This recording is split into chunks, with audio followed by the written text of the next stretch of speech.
Electronics and Informatics, Research Organization for Social Sciences and Humanities, Research Organization for Archaeology, Language, and Literature, Research Organization for Health, Research Organization for Nanotechnology and Material, Research Organization for Agriculture and Food, Research Organization for Governance, Economy, and Community Welfare. BRIN catalyzing research and innovation to develop an advanced scientific ecosystem in Indonesia with two main targets. BRIN realizes the tremendous potential of the nation's youth in the field of science and technology. Thus, various research and innovation policies are being formulated to develop and cultivate human resources with high competence and aptitude in science and technology.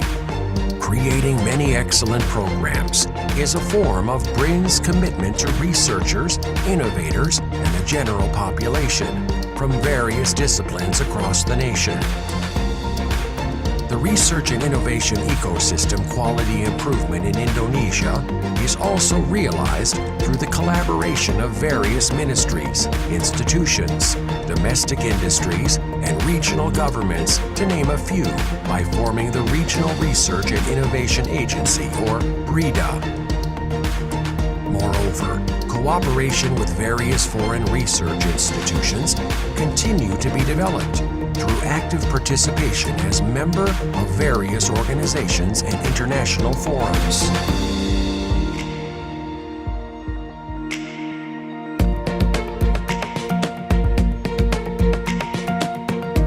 BRIN organizes research into a more effective and efficient process by integrating human resources, infrastructure, and budget from various research and development institutions.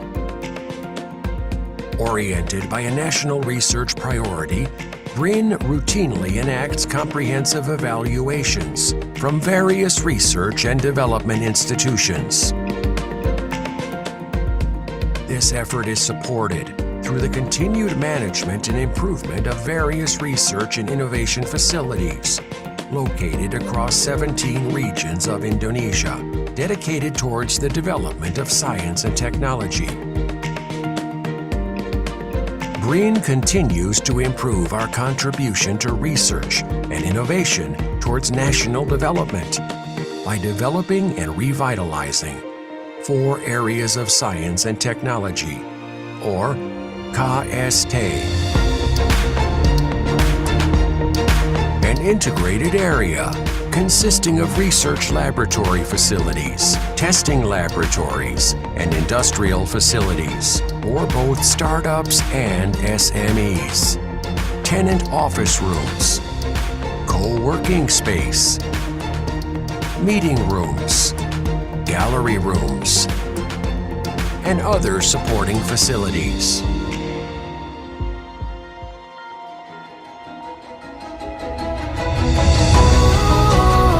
BRIN is here to manifest the future of a golden Indonesia 2045 by consolidating science and technology resources and creating a resource ecosystem and research-based economical foundation.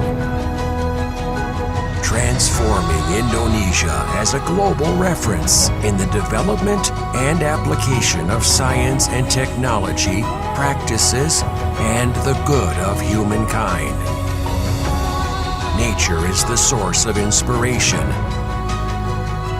Knowledge is the foundation, and to be put in praxis for the sake of the nation.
Research is our strength to overcome any limitations.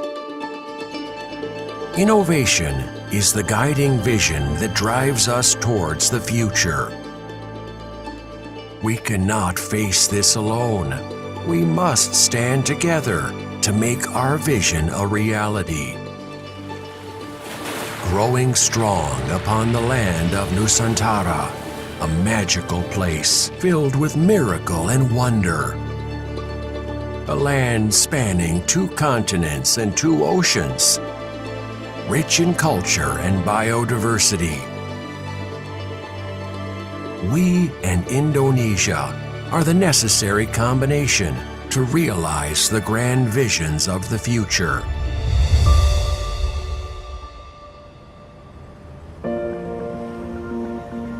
Like an orchestra, BRIN harmonizes research, development, assessment, application, and also synergies, invention, and innovation in Indonesia. We created an ecosystem consisting of 7 deputies, 12 research organizations, and 85 research centers dispersed throughout Indonesia. Research Organization for Aeronautics and Space, Research Organization for Nuclear Energy, Research Organization for Energy and Manufacture, Research Organization for Earth Sciences and Maritime, Research Organization for Life Sciences and Environment, Research Organization for Electronics and Informatics, Research Organization for Social Sciences and Humanities, Research Organization for Archaeology, Language, and Literature, Research Organization for Health, Research Organization for Nanotechnology and Material, Research Organization for Agriculture and Food, Research Organization for Governance, Economy, and Community Welfare. BRIN catalyzing research and innovation to develop an advanced scientific ecosystem in Indonesia with 2 main targets. BRIN realizes the tremendous potential of the nation's youth in the field of science and technology. Thus, various research and innovation policies are being formulated to develop and cultivate human resources with high competence and aptitude in science and technology. Creating many excellent programs is a form of BRIN's commitment to researchers, innovators, and the general population from various disciplines across the nation. The research and innovation ecosystem quality improvement in Indonesia is also realized through the collaboration of various ministries, institutions, domestic industries, and regional governments, to name a few, by forming the Regional Research and Innovation Agency, or RIDA. Moreover, cooperation with various foreign research institutions continue to be developed through active participation as member of various organizations and international forums.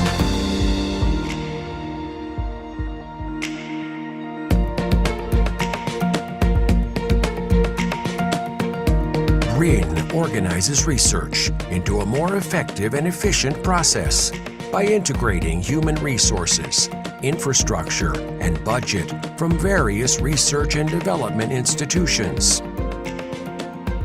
Oriented by a national research priority, BRIN routinely enacts comprehensive evaluations from various research and development institutions. This effort is supported through the continued management and improvement of various research and innovation facilities located across 17 regions of Indonesia, dedicated towards the development of science and technology. BRIN continues to improve our contribution to research and innovation towards national development by developing and revitalizing 4 areas of science and technology, or KST. An integrated area consisting of research laboratory facilities, testing laboratories, and industrial facilities for both startups and SMEs. Tenant office rooms, co-working space, meeting rooms, gallery rooms, and other supporting facilities.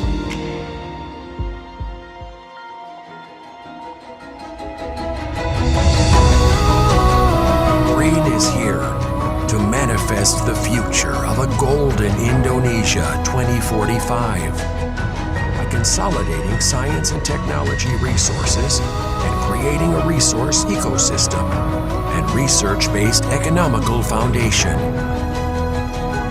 Transforming Indonesia as a global reference in the development and application of science and technology, practices, and the good of humankind.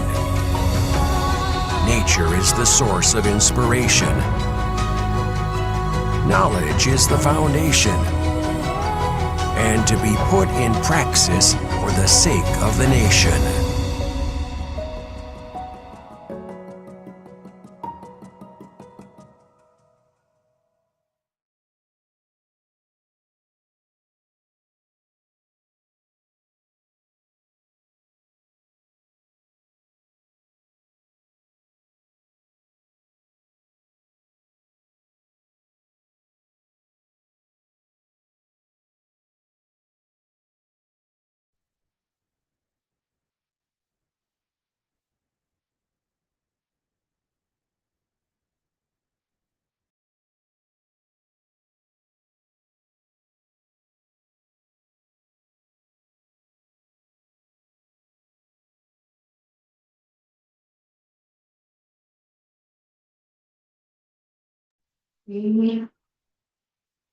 Before our event begins, let me say hello first. Good afternoon, Mrs. Puji Lestari, Mr. Satrio Kridowahono, Mr. Mark Bignator, Mr. Fauzan S. Aurum. Thanks for joining today. We will start the webinar now. Ladies and gentlemen, may I have your attention? We would initiate the agenda. For the convenience during the webinar, please mute your communication device. Thank you. Assalamualaikum warahmatullahi wabarakatuh. Salam, Om Swastiastu, Namo Buddhaya, Salam Kebajikan, good afternoon. The Honorable Chairman of Research Organization for Agriculture and Food, the National Research and Innovation Agency, Mrs. Puji Lestari, PhD, Head of Research Center for Food Technology and Processing BRIN, Mr. Satrio Kridowahono, PhD, Head of Institute of Physiological Chemistry, APC, University of Vienna, Austria, Mr. Professor Mark Bignator, Postdoc Senior Scientist, IPC, University of Vienna, Austria, Researcher of the Research Center for Food Technology and Processing BRIN, Mr. Dr. Fauzan S. Aurum, and all participants. Ladies and gentlemen, a very warm greeting to each and every one of you. Welcome to the International Webinar NgajiTekProP number 19, Discovery in Food Science, Application of Lipidomics, Metabolomics and Chemometrics. Today, Wednesday, November 20th, 2024. My name is Rina, the MC for this event.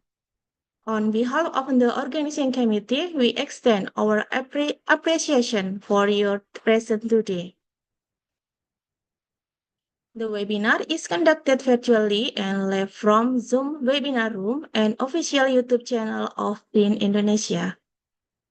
Ladies and gentlemen, for the success of our webinar today, let's now pray together according to our respective religion and belief. Moment of silence begins.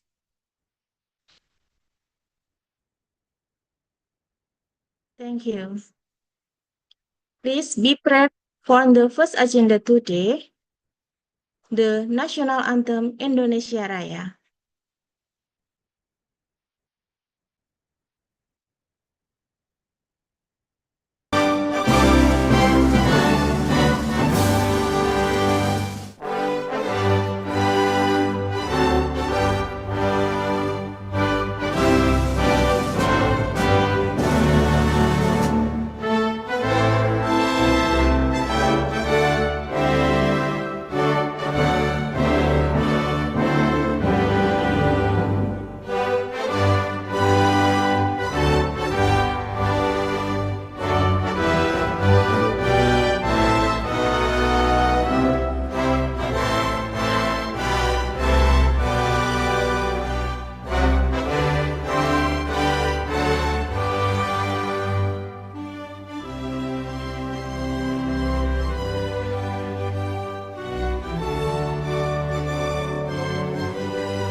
Ladies and gentlemen, we will start the webinar with warm introduction by the Head of Research Center for Food and Technology and Processing BRIN. Please welcome Mr. Satrio Kridowahono. Thank you, Miss Rina. My sound is clear? It's good? Yes. Okay. Thank you. Assalamualaikum warahmatullahi wabarakatuh. Shalom, Om Swastiastu, Namo Buddhaya. Good afternoon, everyone in Indonesia, and good morning for Austria, for Prof. Mark and Dr. Fauzan. Good morning. Your Excellency, Dr. Puji Lestari, Chairman of Research Organization for Agriculture and Food of BRIN, distinguished speaker. Today we have two speakers here, Professor Mark Pigniter and Dr. Fauzan Aurum, both of them from University of Vienna. But Dr. Fauzan is one of researcher in Research Center for Food Technology and Processing BRIN, which taking postdoctoral in University of Vienna today. And also for moderator, Mr. Aldiki Faisal Amri, and also distinguished participant and committee of international webinar NgajiTekProP number 19. Thank you very much for join this webinar.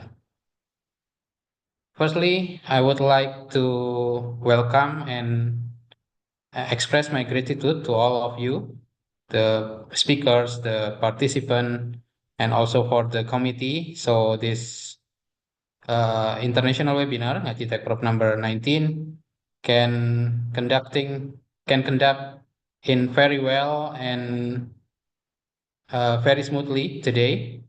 And I wish we will have another webinar event in the future.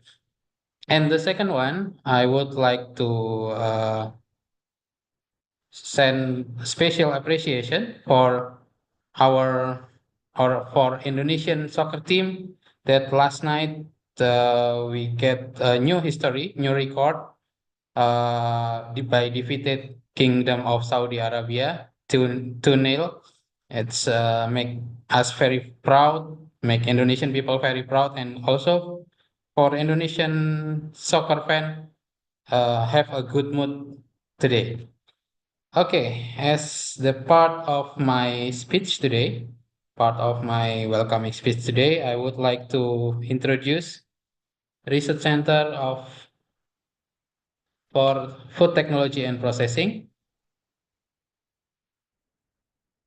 Wait a minute.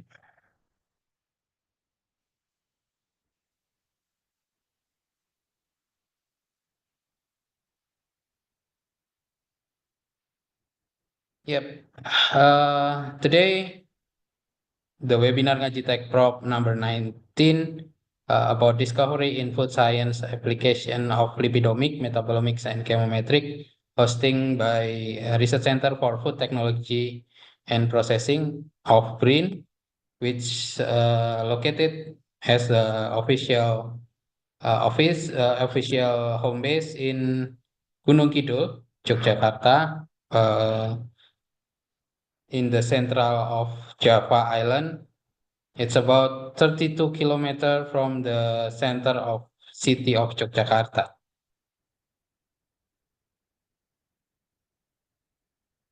This research center established since 2022 under the BRIN and for exactly under Research Organization for Agriculture and Food of BRIN. It is one of a research center under this research organization among seven other research center in this research organization. This research center has responsibility to develop, to improve, to explore Indonesian biodiversity to make it become a food product by various food technology or food processing technology. It's because Indonesia has many kind of resources of biodiversity. You can see in this slide, we have so many resources. Indonesia has so many resources of carbohydrate, many resources of protein, species of many resources of vegetable species, fruit species, herbs, and others. So one of our responsibility, this research center responsibility, is to develop, to explore, to create the food product from this various biodiversity. As we know that Indonesia is the one of the country with the biggest biodiversity in the world. If we combine between land and ocean biodiversity, I think Indonesia is the number one for the biodiversity. To conduct that responsibility, to conduct that research, this research center has 3 strategic programs in the last 3 years. The first one is food security revitalization, particularly to obstacle the stunting issues, which convert in the last years. In these years, we converted into functional food topic. And then second one is about processed food packaging and preservation. The last one about halal research and innovation. And for the next 5 years, there are some transformation about our strategic program, not only 3 topic of research. We will have 4 topic of research. The first one is functional food. Second one about processed food packaging. The third one, halal and food quality, and the last one is high protein diversification. This strategic program have a purpose to support the new Indonesian government, particularly to support free nutritious food program, or in Indonesia we call makanan bergizi gratis, which conducted by the new government as one of the main program for this country. Related with this webinar, I think it will have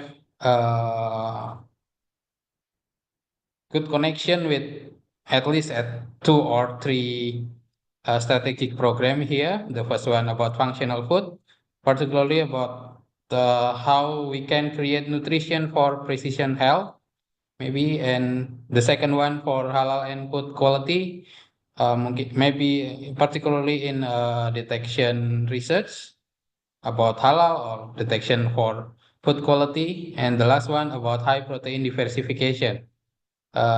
Because Indonesia has not only produced the main protein resources like meat, fish, or soybean, but we also has so many alternative protein which need to explore and maybe have some unique properties of functionality that we can explore and introduce to not only for Indonesian people, but can introduce to the world.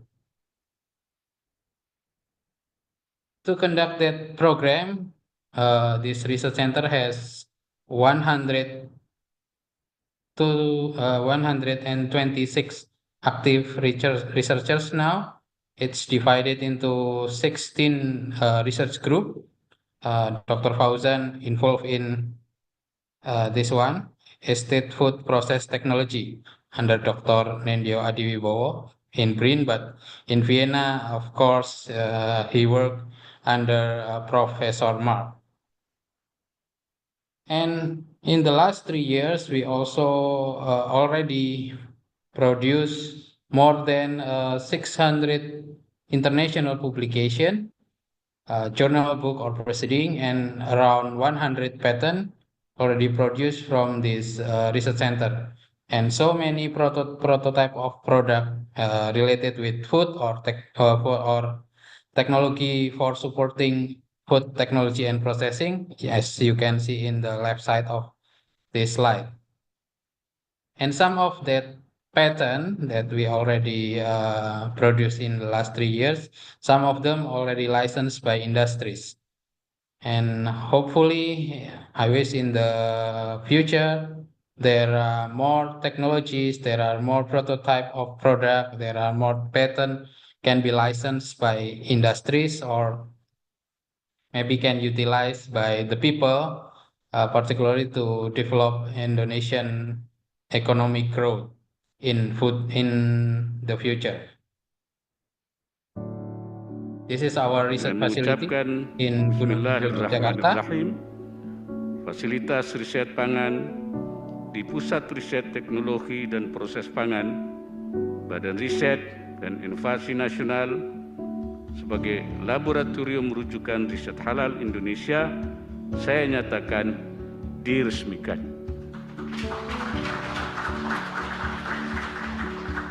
This facilities was inaugurated by Indonesian Vice Presidents, the previous Indonesian Vice President, Kiai Haji Ma'ruf Amin at 2022, 22 April 2022, and it can utilize not only by BRIN researcher, but it's open for everyone, every researcher in Indonesia.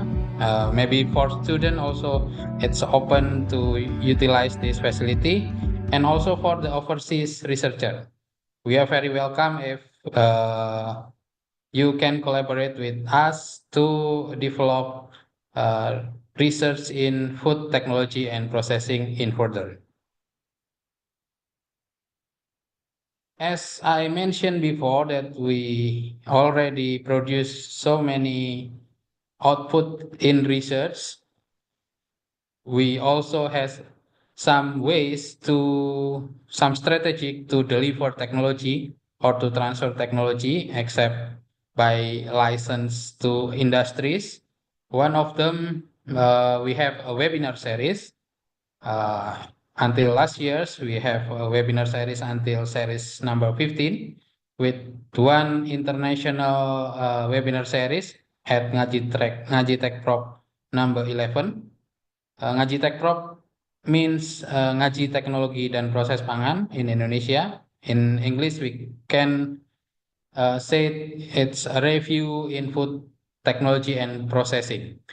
So in the NgajiTekProP number 11, we collaborate with University of Chulalongkorn, Thailand, and this year we have 4 international NgajiTekProP number 16 until 19. The first one with UK, the second one with German, and the third one with Australia, and today we have a guest speaker from Austria. And unfortunately for NgajiTekProP number 20, with some reason, we have to reschedule the agenda into 2025. Hopefully in the early 2025, January or February. And to get information about this NgajiTekProP, or maybe you want to watch the recording of this webinar series, you can come to our social media, to Instagram, Facebook, or YouTube channel, BRIN Indonesia or PRTPP BRIN.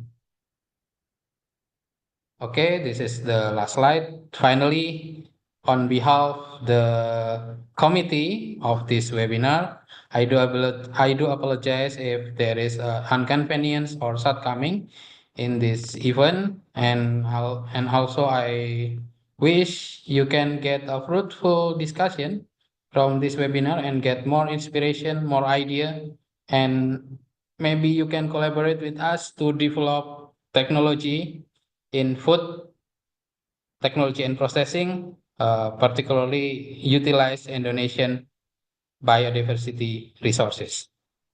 Matur nuwun, thank you very much. PRTPP BRIN, Technology for Food, Food for Future. Wassalamualaikum warahmatullahi wabarakatuh.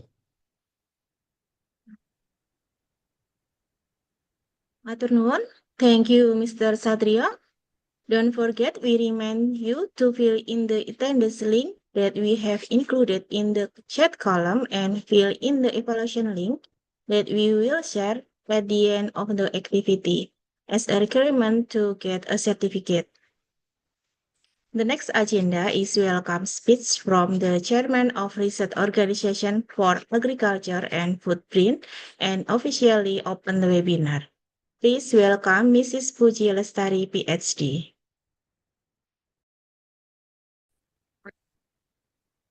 Bismillahirrahmanirrahim. Assalamualaikum warahmatullahi wabarakatuh. Bapak Ibu, good afternoon everyone. Excellency in the head of the Center for Food Technology and Processing, Dr. Satrio Kridohano, our distinguished speakers, Professor Mark Picknitter from University of Vienna, Austria. Thank you, sir, for your availability and coming in this online seminar. And Dr. Fauzan Aurum Aldiki Faisal Amri, MSc from BRIN, especially the Center for Food Technology and Processing. Moderator, all attendees from BRIN and external BRIN. May peace, mercy, and blessing of Allah be upon us all. Thank you for your participation. It's a great honor and privilege to welcome you all to this moment and important event organized by the Center for Food Technology and Processing under this Organization for Agriculture and Food, National Research and Innovation Agency, BRIN, in an international webinar called NgajiTekProP 2019 with today's theme of discovery in food science, application of lipidomics, metabolomics, and chemometrics. Ladies and gentlemen, why today we are organizing a webinar with this important theme, as we know that in recent years, lipidomics and metabolomics have emerged as crucial tools in the scientific exploration of food science and natural product analysis. This advanced analytical technique provides deep insight into the molecular composition of food products and natural ingredients, enabling the discovery of bioactive compounds, identification of marker compounds, and an enhanced understanding of the health benefits of various food. As global health trends evolve, the role of these technologies become increasingly important for ensuring food quality, safety, and nutritional value. And the intersection of this global research are institutions like BRIN, especially the Center for Food Technology and Processing, the Seoul Government Research Institution of Indonesia, and the University of Vienna, a leading academic and research institution in Austria and the EU. This webinar presents an opportunity not only to exchange cutting-edge knowledge in lipidomics and metabolomics, but also to initiate this and strengthen collaboration between Indonesia and Austria. Ladies and gentlemen, Bapak Ibu semuanya, by fostering a scientific exchange between BRIN and the University of Vienna, Austria, this event seeks to build a collaborative network that spans across continents, potentially creating pathways to joint research projects and cooperative initiatives in the field of food science and natural products. As Indonesia continues to focus on sustainable food production and innovation, and Austria maintains its leadership in research and technology, this partnership aims to drive future advancements in both scientific knowledge and practical application. Ladies and gentlemen, with this webinar, all participants could experience and get benefit from the share and improve knowledge of research on the application of lipidomics in food and natural product analysis, and to get or share knowledge on metabolomics and chemometrics for marker compound discovery in food science, and how to strengthen network and initiating collaboration and cooperation in future research. With this, I'm delighted to open this international webinar which discuss a topic on discovery in food science, especially application of lipidomics, metabolomics, and chemometrics. And I invite you all to engage into the event to ensure that this webinar will be profitable and beneficial for all of us. Have a fruitful discussion and have a good day. Thank you very much. Wassalamualaikum warahmatullahi wabarakatuh. Thank you, Mrs. Puji Lestari.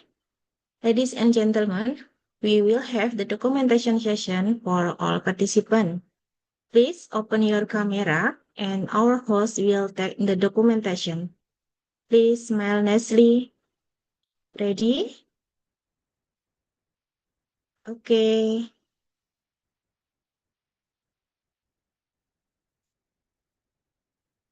Let the host to take picture.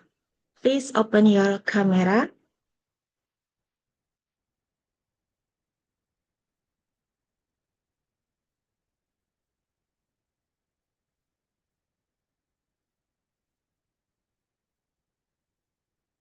One. Okay. Two. Three.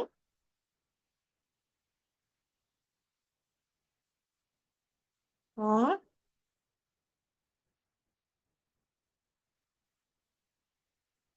Five.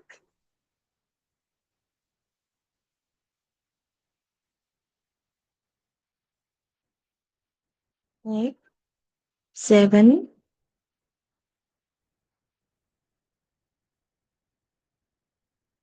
Okay, enough. Thank you. Ladies and gentlemen, let's move to our main agenda. Let me inform you that today webinar, we will have two speakers. So, I kindly invite our moderator, Aldiki Faisal Amri, Master of Science. Let me introduce our moderator first.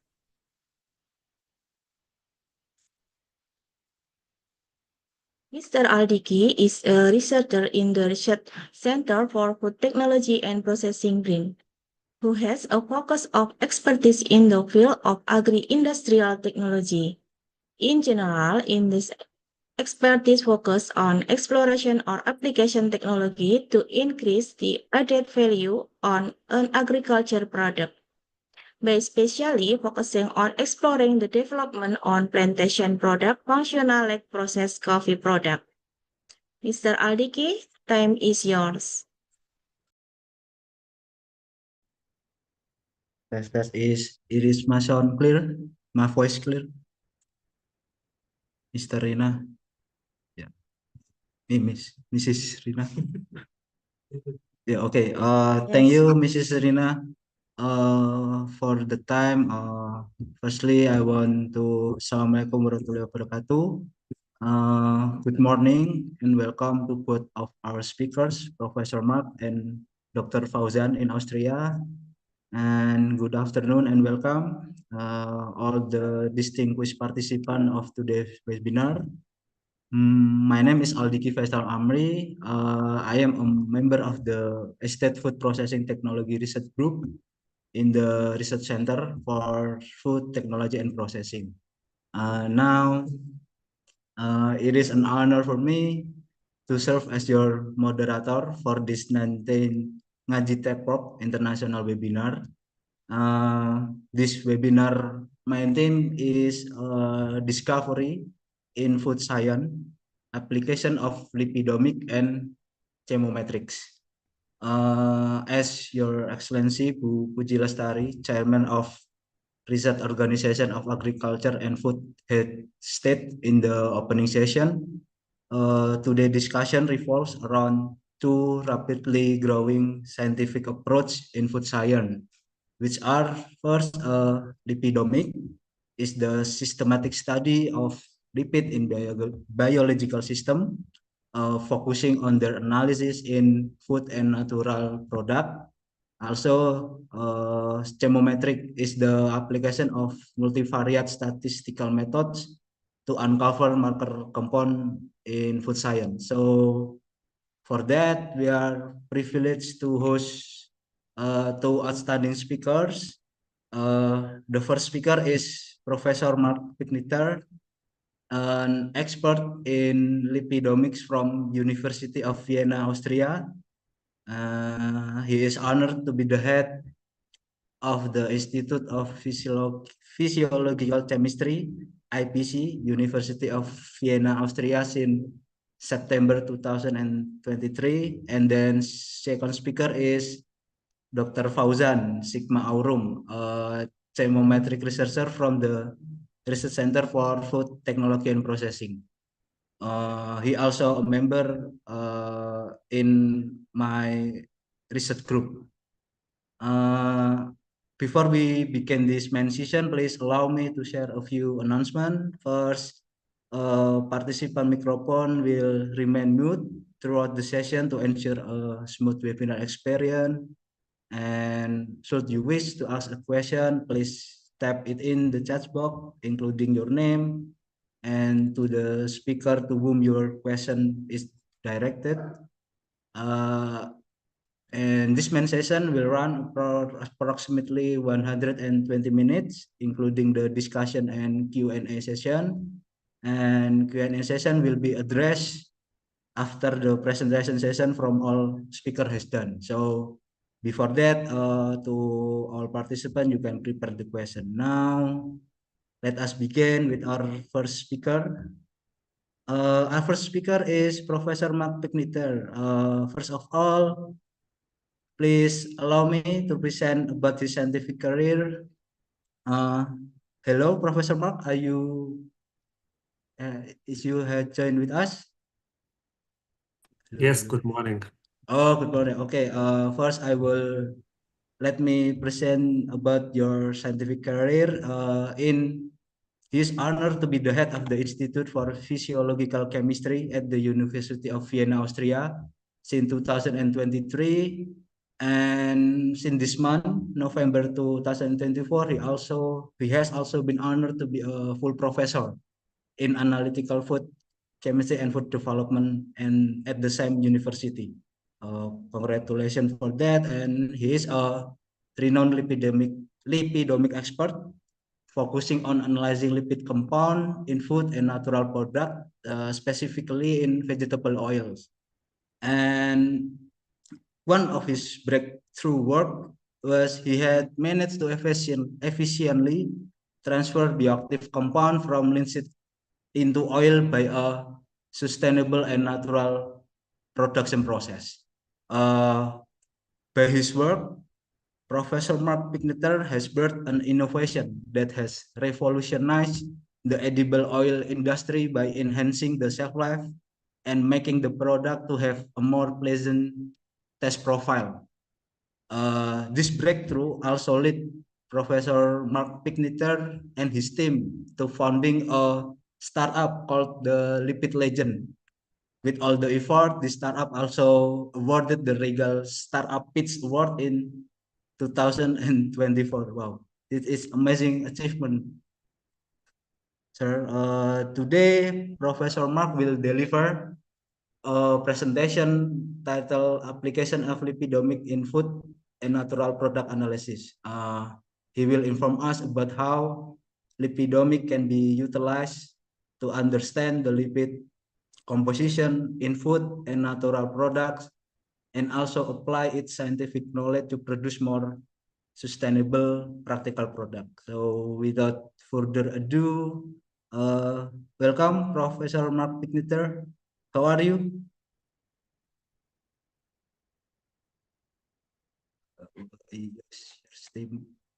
You're still on. Fine. Yeah, okay. I'm here. Good afternoon. Thanks for the kind introduction. Yes. Okay. So we hope you have a good health condition, and congratulations for your achievement so far. And thank you for the time. It's honor to have you as speaker in this webinar. So I think the time for your presentation is 30 minutes approximately. And before it's finished, I will remind the time to you later. So the time is yours, please, Professor Mark. Thank you.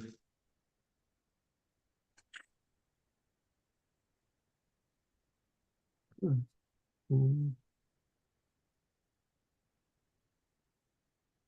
Well, thank you for the kind introduction. I hope you can see my my screen. Yes.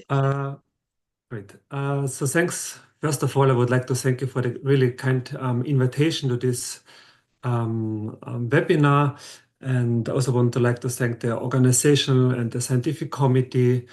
I would like to thank Dr. Lestari, the chairman of your research organization, also Dr. Bahono, the head of the research center, and also the moderator, Dr. Alditke Amri, and also Taurina for this nice introduction words and introducing me actually to Indonesia. So it was really impressive, the video and the presentation you gave. So also the innovation-driven research you are following is really highly impressive for me. I think we can definitely start a cooperation, and would be highly honored to cooperate with you. And also congratulations, by the way, to also your excellent achievements regarding soccer I heard today. So congratulations. So I'm happy for you to this great event. So maybe to initiate a cooperation, I would also like to share about our research, and especially in the field of lipidomics, which we use in food and natural product analysis. And so as you know, application of lipidomics in food science is quite common, and especially it plays a central role in diverse areas of food analysis. So for instance, it allows us to detect the geographical origin, and also to assess the diversity of food and also the different quality grades. And in addition to that, we also food lipidomics also allows us to detect food adulteration. And also, it's also very important in oil, as you know, that olive oil is especially adulterated and subjected to food fraud. And therefore, application of lipidomics ensures also food safety and quality. But it's also important, as I said, regarding food quality, especially when it comes to detecting food contaminants and also lipid oxidation products. And last but not least, lipidomics is also applied in understanding the dietary nutrition and its impact on human health. And today in my presentation, I will focus on the latter 2 points, so on food quality and safety, and on the dietary lipid nutrition. And when we have a look at the lipidomics workflow in food science, I guess we are all familiar with it. It's just really a brief overview about the 3 main steps. In the beginning, of course, it all starts with the sample preparation, where we extract and separate the lipids from the food matrix. And then it continues usually with injecting the sample into MS, but of course also NMR can be applied. For MS, we have different ion sources, and also the MS analyzers we can use, as you know, depending also on the research question. And then at the end, it's also very important, it comes to data analysis, where the data is processed and searched in databases, and which is then followed also by differential lipid screening using multivariate analysis. And also, not too seldom, also some bioinformatic analysis are added, such as pathway analysis, to get more insights into the biological pathways. But why do we need now lipidomics to study the oil quality? We all know that, for instance, vegetable oils such as the canola oil is subjected to lipid oxidation during storage. This happens, so then the oil gets rancid, and this goes also along with changes in color and textures. And this is, of course, not accepted by the consumer. And in addition to that, lipid oxidation also induces the loss of essential nutrients such as vitamins, and is also considered to be detrimental to human health. So therefore, the food industry measures the oxidative stability of the vegetable oils by using the so-called peroxide value. So it's a single marker which detects the hydroperoxide, so the main oxidation products happening during lipid oxidation. But among the scientific community, it's widely accepted that the peroxide value itself is not a good single marker for evaluating the oxidative stability. Why is this so? Because a low peroxide value can be an indication for fresh oil, but it can be also the result from a highly rancid oil. So just by looking at this peroxide value, we actually don't get enough information. And in addition to that, there are also other reasons why only relying on commonly applied methods is not sufficient to detect lipid oxidation. While the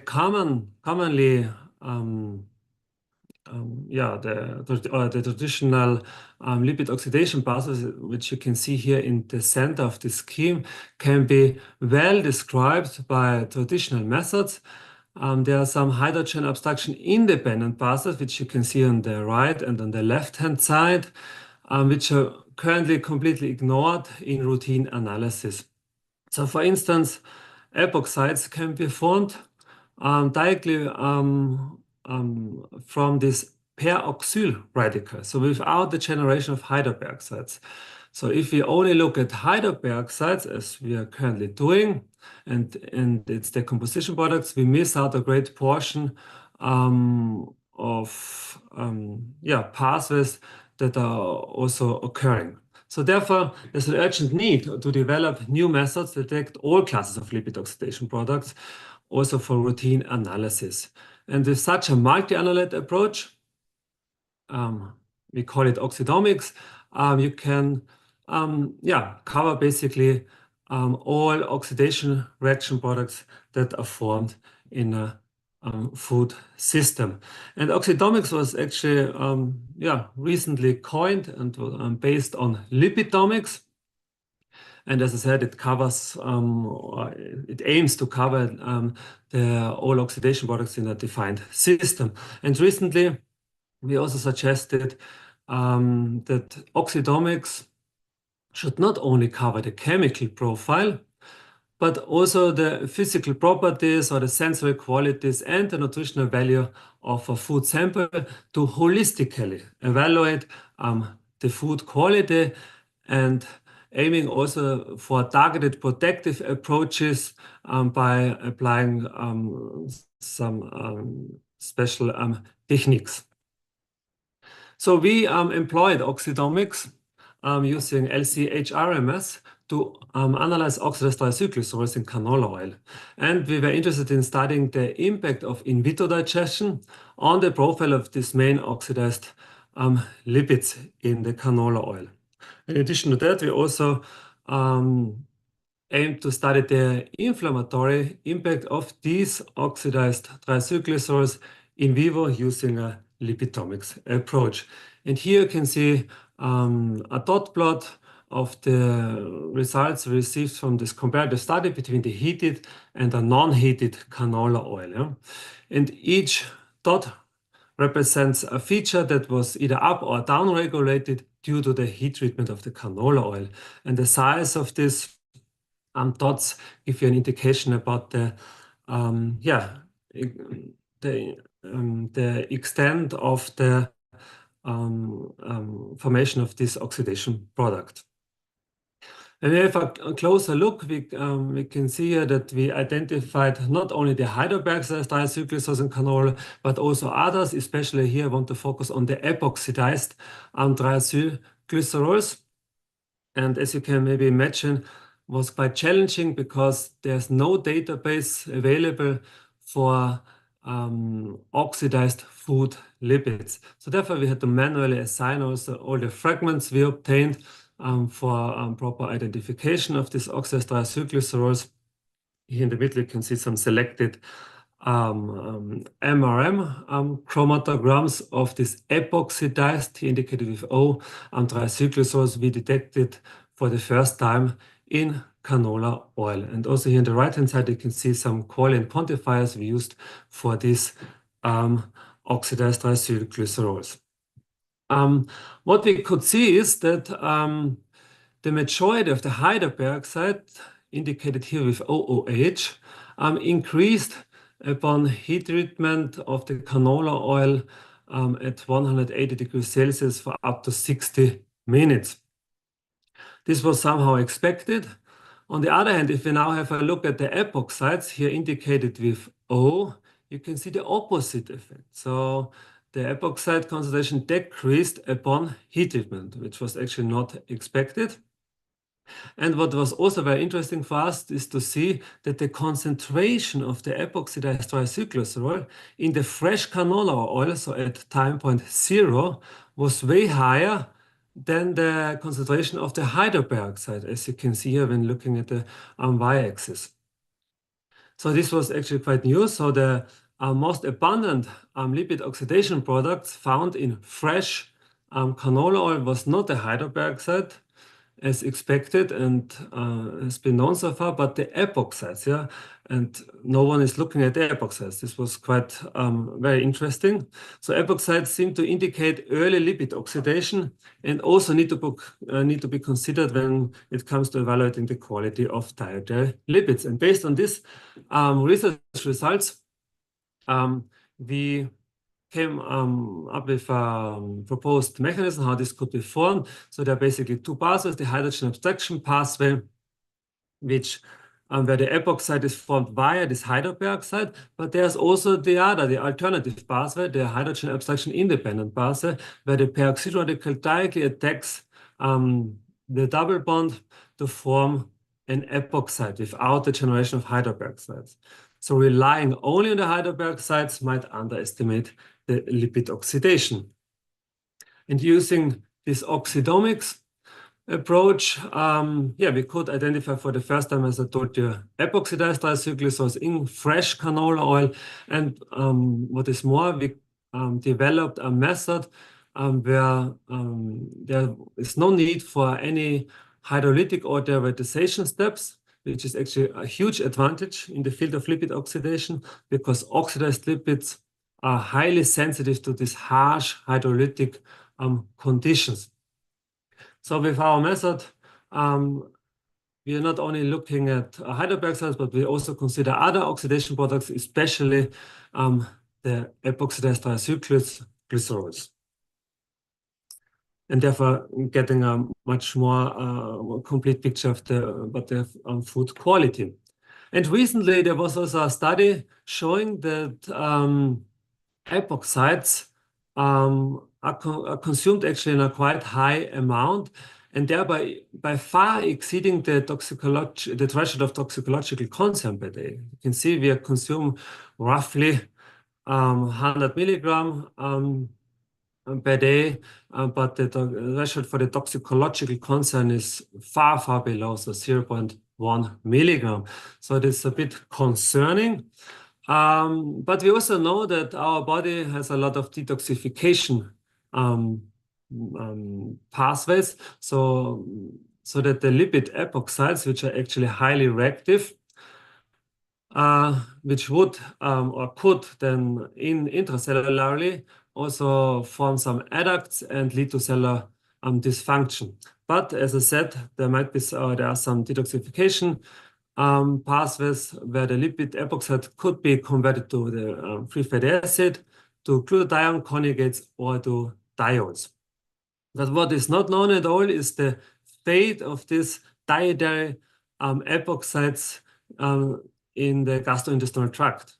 So we hypothesized that these epoxides from food undergo acid catalyzed ring opening to obtain diols. And diols have long considered to be lipids without or with only low biological activity, but there are recently many research studies showed that these diols are associated with disease progression and especially inflammation. So after now identifying that epoxides are the major lipid oxidation products in food, we were interested in deciphering the fate of these epoxides during the gastrointestinal tract. So, and therefore we synthesized these epoxides we detected beforehand in fresh canola oil and subjected them to in vitro digestions. And as expected, we could observe some hydroxylated fatty acids, especially the diols. But what was not expected at all is that we detect some new compounds which have not been described beforehand, namely some chlorinated compounds as free fatty acid, but also as triacylglycerol. Here you can see that the proposed structure of this compound, and LCMS identification was further corroborated by this characteristic isotopic distribution of this chlorinated lipid of the 35 chlorine to the ratio of the 35 chlorine to 37 chlorine of 3:1. And we also calculate the isotopic pattern of the non-chlorinated diglycerol as well as of the chlorinated diglycerol. And you can see that the latter one, the chlorinated diglycerol, was almost identical to the spectrum we obtained during our measurements. And here you can see on the top also a chromatogram of the epoxides which were subjected to in vitro digestion. You can see here the epoxide peak, and after digestions, this peak almost completely disappeared. And at the same time, a new peak evolved, and this was our chlorinated lipid. And on the bottom, you can see this characteristic spectrum of this chlorinated lipid with this diacylglycerol fragments. So clearly we could show that for the very first time that chlorohydrins are formed during the in vitro digestions of epoxidized diacylglycerols. And as a next step, we were interested in the impact of these dietary epoxides in vivo, and especially wanted to know whether they show some pro or anti-inflammatory effects. Therefore, we had a look at oxylipins. Oxylipins are lipid mediators that are involved in physiological but also pathophysiological processes. And we analyzed 98 oxylipins in the different sections of the gastrointestinal tract of mice. And the mice were fed a high-fat diet. And in addition, the groups 2, 3, and 4 were also supplemented with our epoxidized diacylglycerol in different amounts. And they received this diet for 10 weeks. And here you can see the results for the duodenum, so the first section of the intestinal tract. And regarding the pro-inflammatory oxylipins, we could not see any significant difference between the different groups. But looking at the anti-inflammatory oxylipins, which you can see here, we could see that these were significantly reduced in the epoxide group, the high epoxide group, compared to the high-fat diet group, so that the group that only received a high-fat diet without any addition of epoxides. Similar results were also seen for the next section, the proximal jejunum, also a clear reduction of the anti-inflammatory oxylipins, and also for the distal jejunum, we could see here in this case no effects for anti-inflammatory oxylipins, but a clear increase of several pro-inflammatory oxylipins in the epoxide group compared to the high-fat diet group. And then we also had a look at the colon, so the last part of the intestinal tract. And we not only looked at the oxylipins, but also at the soluble epoxide hydrolase, which is an enzyme that converts the epoxides to the diols. And high expression of this enzyme is associated with inflammation. And we analyzed this via immunohistochemical tools. And here you can see some images. The first images where we did not use the primary antibody. The second image shows you a colon of the mouse from the first group, so which only received a high-fat diet. And then here the image C represents the colon of a mouse which received high-fat diet plus the highest amount of our epoxide. And you can see here this brownish color, which indicates you the presence of the soluble epoxide hydrolase. So SCH was overexpressed in mice with epoxidized, which were supplemented with epoxidized diacylglycerol. In addition to that, we also had a look at the activity of this enzyme by calculating the ratio of the diols to the epoxide. And you can also see that the activity of the soluble epoxide hydrolase was significantly enhanced in the high epoxide group. And these results point clearly to an inflamed colon. So I could show you that epoxides were the most abundant lipid oxidation products even in fresh canola oil. And I also could show you that we, for the first time, detected chlorohydrins after the dietary epoxides were subjected to in vitro digestion. And also we could show pro-inflammatory effects in the intestine for these epoxides using targeted lipidomics approach. So, but lipidomics, as I said, is not only used in the field of food safety and quality, but it's also very important when it comes to food development. Yeah?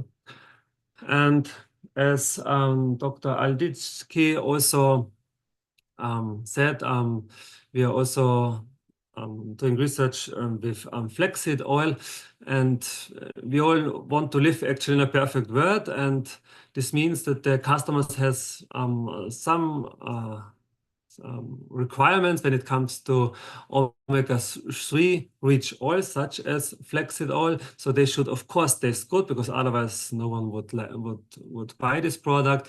And they should in addition also contain high amounts of antioxidants, and they should also show a long shelf life, because we don't want to waste our food. And of course also no one wants to that any especially synthetic food additives are used in the food. But however, the reality is we know is different. So usually these oils rich in omega-3 fatty acids and also the flaxseed oils taste bitter or fishy, yeah, even after a very short period of storage time. And the flaxseed oil also contains a very low amount of antioxidants, especially when you compare it, for instance, to olive oil. And it is usually wasted within a very short storage period time due to their high susceptibility to lipid oxidation. And also food additives need to be used because of this oxidative deterioration of flaxseed oil. So here you can see a figure that what is actually happening during a common oil manufacturing process, also when we produce flaxseed oil. So what we detected here are the polyphenols, and you can see we have quite a high amount of polyphenols in the seeds and the raw material, but in the oil, basically no polyphenols are then there. So we lose a lot of polyphenols, which are, as you know, antioxidants. Huh? So what can we do now to increase the transfer of these polyphenols from the seed or from the press cake to the oil to obtain a flaxseed oil that shows actually a high oxidative stability and contains a high amounts of polyphenols. So to achieve this aim, we optimized our manufacturing process by applying a green extraction technique, so to transfer selectively specific polyphenols from the press cake to the oil. And this was achieved. And we also had a look at the stability of this oil, so at the shelf life of this oil, and compared it to the commonly produced flaxseed oil. And our optimized flaxseed oil showed a much higher shelf lifetime as determined by our Rancimat measurement, and it could be enhanced by about 40%. In addition, also the peroxide value was markedly reduced by about 76%. And we also used a photomics approach to show that polyphenols might be responsible for this enhanced shelf life. And you can see here syringic aldehyde, chlorogenic acid, which were several-fold enhanced in our optimized flaxseed oil. And then I told you taste is very important. We also did a sensor evaluation of conventional produced flaxseed oil and our optimized flaxseed oil. And you can see it's more or less the same. This have similar sensory profile, but you can see a clear difference. Our optimized oil tastes much less bitter than the conventionally produced flaxseed oil. And this low bitterness remained even after a storage of 12 weeks. You can see this also here in this graph. The bitterness remained stable over several weeks of storage at room temperature. And then we wanted to know what is the reason for this low bitterness. We thought that maybe polyphenols could play a role in the bitter perception, but you can see the polyphenols decreased during storage, and as the bitterness remains stable, so then they might not be responsible for this reduced bitterness. Therefore, we had also a look at all the volatile lipid oxidation products using SPME GCMS, and among of all these volatiles, the bitter masking compound hexanol was significantly enhanced in our optimized flaxseed oil, and the hexanal, which contributes to the rancid flavor, was clearly decreased in our optimized flaxseed oil, suggesting that these volatile products might be responsible for this bitter or this low bitter taste in our optimized oil.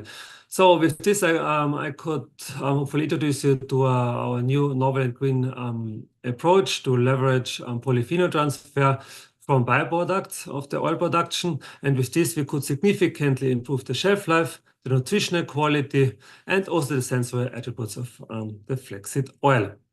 And now I'm coming to the last point of my presentation, because we also wanted to know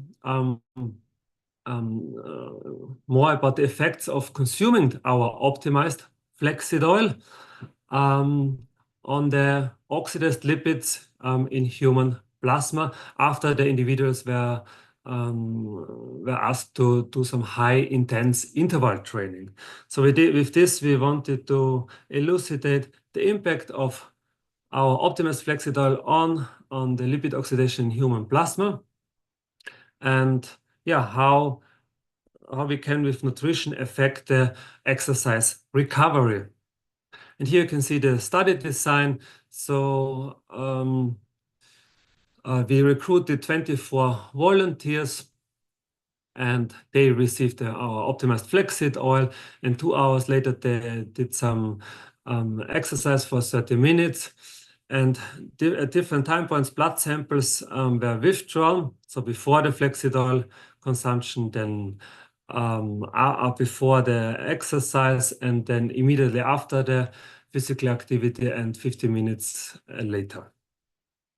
And here you can see the multivariate analysis of the oxidized phospholipids in the plasma, comparing now the time point 2, 3, and 4 with time point 1 in individuals who consumed our optimized flaxseed oil or water. And looking at these score plots for time point 2, so after flaxseed oil consumption, and time point 3, we can see a clear clustering, so suggesting that consuming our optimized flaxseed oil has an impact on the levels of the oxidized phospholipids. But looking at the score plot for the time point 4, so we cannot see a clear clustering, suggesting that this effect was somehow gone after a certain period of time. Yeah? And here you can see more the details, so how the consumption of the flaxseed oil affected the oxidized phospholipid levels in human plasma, in particular for the time point 2 compared to the time point 1, so after flaxseed oil consumption and before flaxseed oil consumption. And you can see that key oxidized phosphatidyl kinones were significantly reduced when the participants received flaxseed oil beforehand. And it also the oxidized phospholipids were also identified as VIPs, suggesting that they play a central role in this observed effect.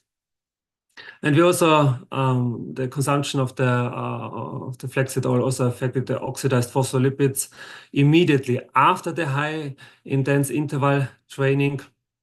You can see similar effects as shown you just before. And then we also had a look at oxidized sterols in the human plasma.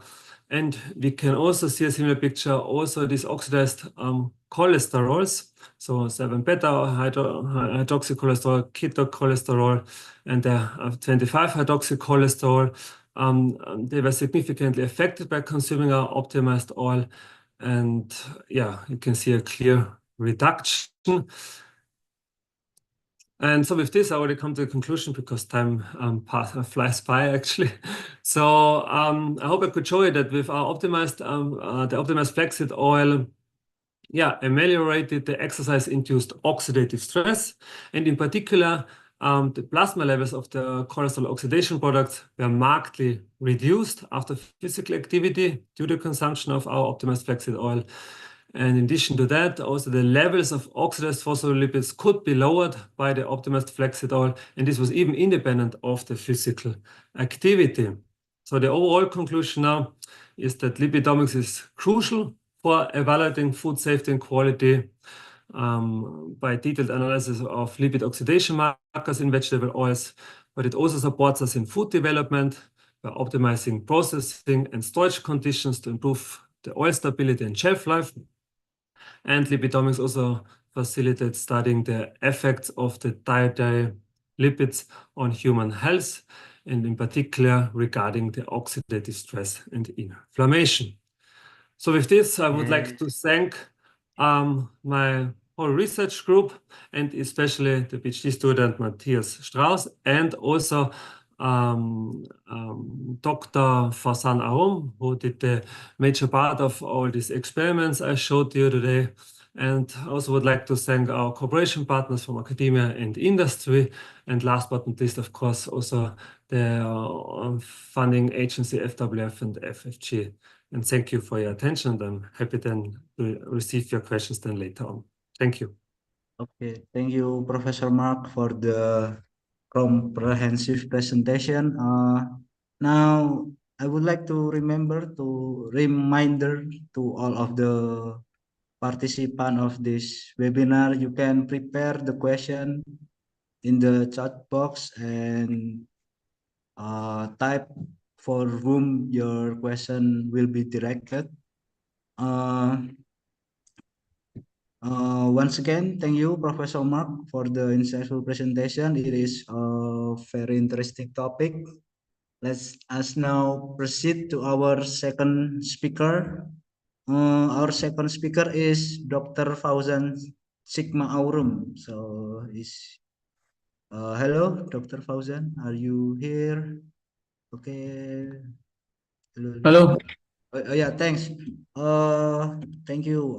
Welcome in this webinar. So before we begin this session, please allow me to present his scientific career. He's now is a researcher at Research Center for Food Technology and Processing BRIN Indonesia. He got his PhD double degree in food science major from Shifu University, Japan, and 11 Maret University with the Max Scholarship from Japan government in 2019 until 2023. In that moment, he also been awarded 2022 PhD graduation Dean Award for Excellence in Research by the Dean of the Graduate School of Agricultural Science, UGS Shifu University. In that moment, he also had experience as a teaching assistant in UGS Shifu University from April and September 2022. So after he finished his PhD journey, he wanted to become a specialist in analytical chemistry, focusing on developing metabolomics and lipidomics analysis, both untargeted and targeted approach to identify marker compound in food product. So for that purpose, he has a huge determination to upgrade and specialize his core skill in utilizing LC or GC mass spectrometry based analysis and comprehending that with chemometrics and data science, multivariate analysis, and machine learning approach. Wow, it's amazing skill, bro. So with his effort and unyielding determination since February 2024 till present, he has been working as a senior scientist in a postdoc position, also at the Institute of Physiological Chemistry, IPC, University of Vienna, Austria. And in that position, he was responsible for conducting the research and supervising related to metabolomics and lipidomics. So that's all. Today, Dr. Fauzan will present the presentation with the title on metabolomics and chemometrics for marker compound discovery in food science. So I think this presentation will provide insights into how chemometric can be utilized to enhance the analytical efficiency and hope it can foster innovation in the food industry. So welcome, Dr. Fauzan. Hello. Thank you, for your so kind and exaggerated introduction for me. Okay, we hope you and your family always in good condition in Vienna. Yeah. Yeah. Thank you for the time. Same with Professor Mark. The time for your presentation is 30 minutes approximately, and before it finish, I will remind the time to you later. So, and for all the participants, it's reminder again, if you have a question, please you can type in the chat box, or maybe if you want to be present or ask directly to our speaker later in the Q&A session, you can raise your hand. So the time is yours, please, Dr. Fauzan. Okay. Yeah. Okay, thank you so much, Aldiki, for your so kind introductions.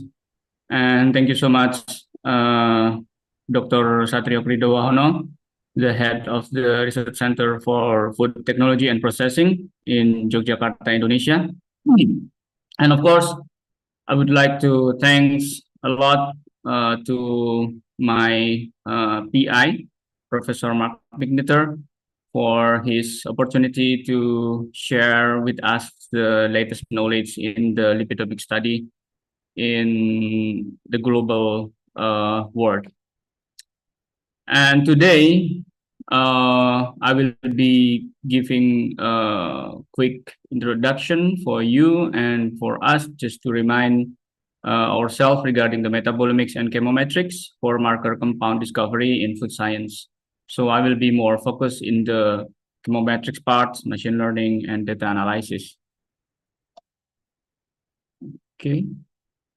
So for the introduction, yeah, we have a lot of terms in this quite new field, which is metabolite, metabolome, metabolomics, and metabolisms, and then lipids, lipidomics, lipidome, and a lot of things that is coming into our mind and coming into our brain really simultaneously and really fast pace, and the development is really, really quick.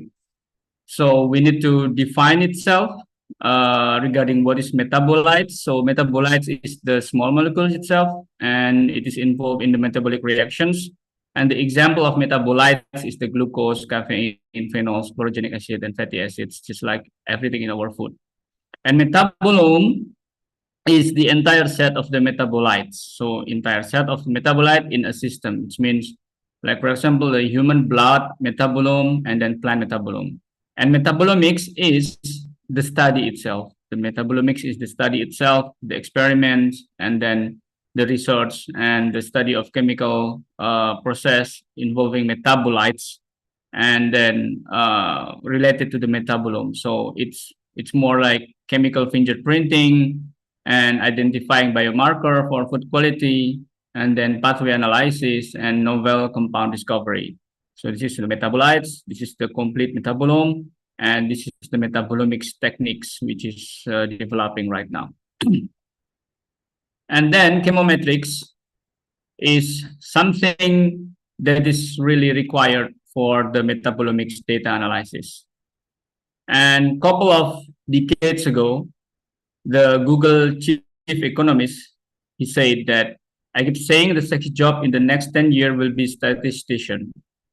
And then during that time, a lot of people thinking that he's joking. It's like a funny jokes for the people in the 80s, in the 70s. And then after all, we see that everything now it's dealing with statistics, with the data science, and all of those derivatives of the data science and statistics, including the chemometric itself. And then right now, one of the important part and one of the most really demanded skill, because of the flood of the data that we have right now in the world, we have a lot of thousands of 10,000 of million chemicals and also analytes in our data maybe. And so the ability to take the data, to be able to understand it and to process it and to extract the value from it and to visualize it and communicate it, it will be really, really importantly needed skills in the future and right now. And some of the advanced technologies in the metabolomics and chemometrics say that this is now is the golden age of the chemistry and metabolomics. And why we need the chemometrics? Of course, because the data in chemistry is getting larger and complex. Maybe a couple of years ago, we only analyzed the 1 or 2 or 5 analytes in food samples.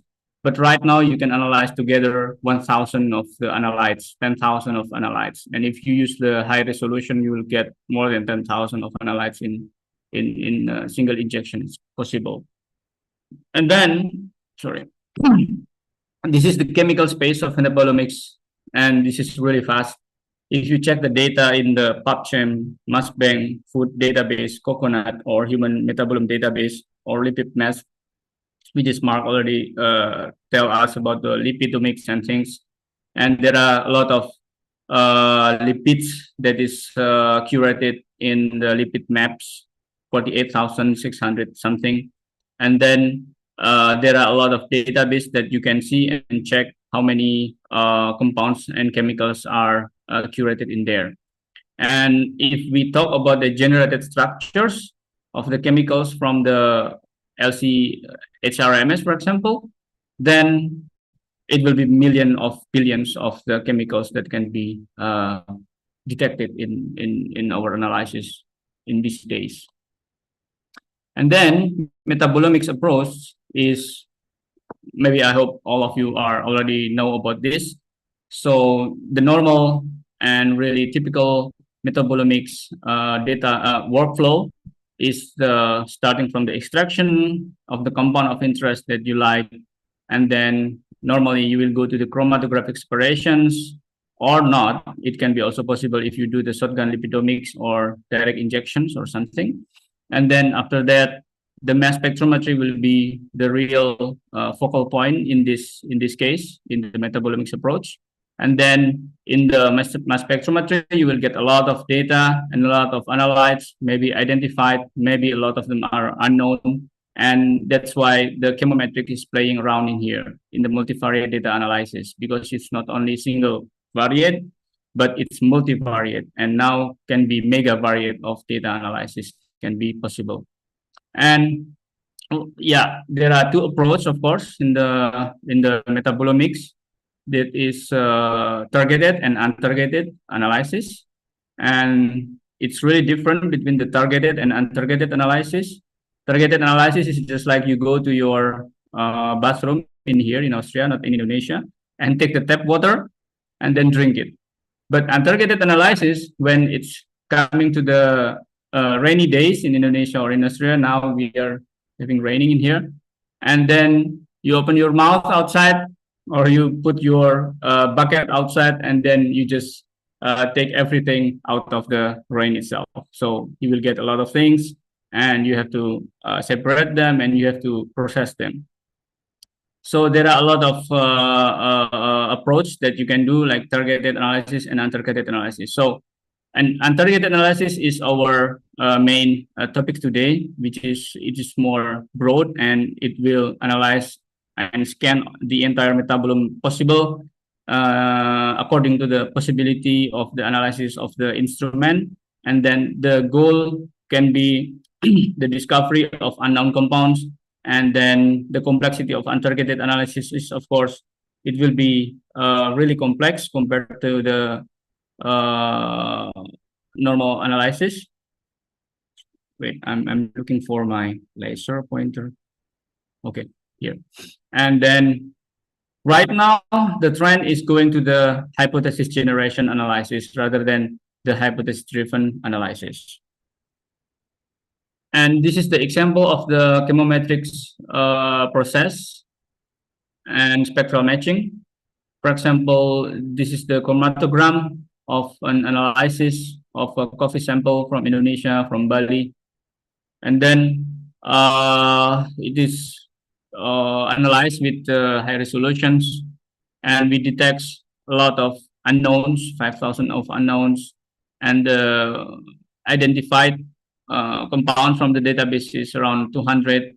And after data wrangling and cleaning, we found actually 99 of the identified compound that we believe this will be the real and actual metabolites and true metabolites in our samples. Because in here, if you see, this is the total ion chromatogram, and inside this chromatogram, there are a lot of information in here. For example, these are the adenine. Inside this adenine TIC or chromatogram, then there will be a lot of fragments, which is fragmented from this particular chromatogram. And then from this chromatogram, it can be extracted, fragmented, and you will see another fragments. And finally, after the data processing, you will get some kind of Excel file, and you will have a lot of metabolites, maybe around thousands or 100 or something, but you will have normally a few of the samples that has been injected. And what actually we are detecting is like this. This is the real thing, which is most of them are artifacts, and the true metabolites are quite a few compared to the artifact itself. And the artifact can be coming from the analytical artifact, for example, the blank, or from the instrument, or from the solvents, or the mobile phase, or everything that is already there in our laboratory. And also background and contaminants, and a lot of dimers, isotopes, adducts, and other signal degeneration. And why we need fragments? We talked about fragments previously. As you can see here, these 1, 2, 3, 4 fragments are illustrating the same M over Z value, 148. And it's almost, it's exactly the same M over Z value. However, it's actually the different fragments. The pattern of the fragment is different, and they are different types of metabolites. So we rely heavily on the structure-specific information for identification, which means we rely heavily in the pattern of the fragments. So basically, metabolomics and chemometrics is analyzing the pattern itself. So we are always looking for the pattern in this world. And level of identification that we have to really care about is this one, the identification level. Identification level 1 is the validated identification with the confirmed structure, and this is confirmed with the authentic standard chemical compounds. And then putative identification is the level 2, which means the fragments that we get from the MS is matching with the MS2 of the literature. And then this is the very normal level of identification that is done in the metabolomics papers in the publications. And this is the really one of the most acceptable level of identification in the world of the metabolomics. And the level 3 is the tentative structure, and level 4 is molecular formula, and level 5 is the detected compounds or unique features. And the next is the challenge in the metabolomics data itself. As you can see here, the metabolomics data can be really huge, and it's really humongous. And that's why a lot of challenge that is actually in front of us, that is the data processing challenge, because there are a lot of noise and artifacts, and from the raw metabolomics data often include noise and baseline and instrument artifact that is needs to be corrected. And then the second challenge is the high dimensionality and large number of variables compared to the number of the samples. So normally the data is fat. I mean, the data is fat. It's not slim, but it's fat, because the data structure is more variables than the number of the few samples.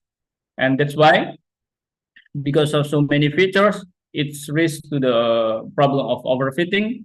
And then the second is the multivariate. The last is the multivariate analysis.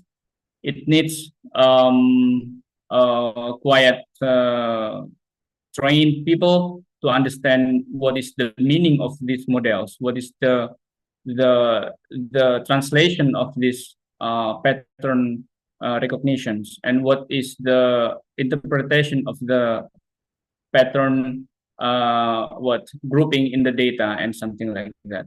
So it's sometimes for a newbie, it will be quite difficult to understand the multivariate analysis. Although there are, for now, we can just check in many data processing website, which is freely available in the internet, like for example, the Metabolomics or Metabolomics or XCMS or Mixomics, if you would like to do the coding, and many other package and library in the Python platform. And these are the models that we can use to address the challenge, for example. And there are exploratory data analysis, which means unsupervised normally, and then supervised machine learning method, or chemometrics, like for example, BLSDA, and then random forest, and then support vector machine and something else. And there are also model evaluation. If you have already the models, then you can use the ROC and AUC or confusion matrix to compare how the model number 1 is better than model number 2 or vice versa. And normally we will start with the application of unsupervised machine learning to see the patterns of our data, and then continued by the unsupervised machine learning. And there are also a lot of integration tools that I already have mentioned. And so there are some case study that I will deliver to you to make you more easier to understand. And this is the prediction of Indonesian coffee origin using untargeted SPM, GCMS, volatile compounds, and machine learning approach. So we collected 4 origins of coffee from various providers, and we divide the data into training and validations. So that's why machine learning can work. And then we analyze it with the GCMS analysis, using the untargeted analysis of volatile compounds. And then after we get the chromatogram, then the chromatogram is converted into open format. And we analyze the data with we process the data using the MS-DIAL open sources, using spectral deconvolutions, alignment, and filtering. And then identification was done using the NIST database and also open library that is available in the internet. And spectral normalization is really important because this kind of normalization using internal standard and or using the QC will be avoiding the overfitting and will be avoiding the problem that we have mentioned regarding the bias and everything. And data cleaning, and then data processing, and then data modeling using some R packages. And in here, this is the models that we have built. Like for example, for the exploration of the initial data, normally the principal component analysis is done, and then hierarchical clustering analysis is also done. Like for example, you can use Metabolomics, which is very easy, and also you can use the Mixomics R package, which is also quite easy and understandable, because the R package of Mixomics is the S3 level of the R package, which means the code is already modified and you don't have to do the coding from the scratch, but it's quite simple and you will easily understand the Mixomics if you already understand R. So after the unsupervised model building, then you can do the supervised model classification. For example, using random forest, PLSDA, support vector machine, and K-nearest neighbor. And in this case, there are some hyperparameters in each of the machine learning classifier, and some of them are different in the optimization of the hyperparameters, and it depends on the package sometimes, and also depends on the algorithms. And here, so that the machine learning may work properly, so we divide the data into tests and validations. And so the test data will be used for the training, and validation will be used for the validation of the data after we build the model. And this is the logical methodology in the compound marker selections of the feature finding in the machine learning approach.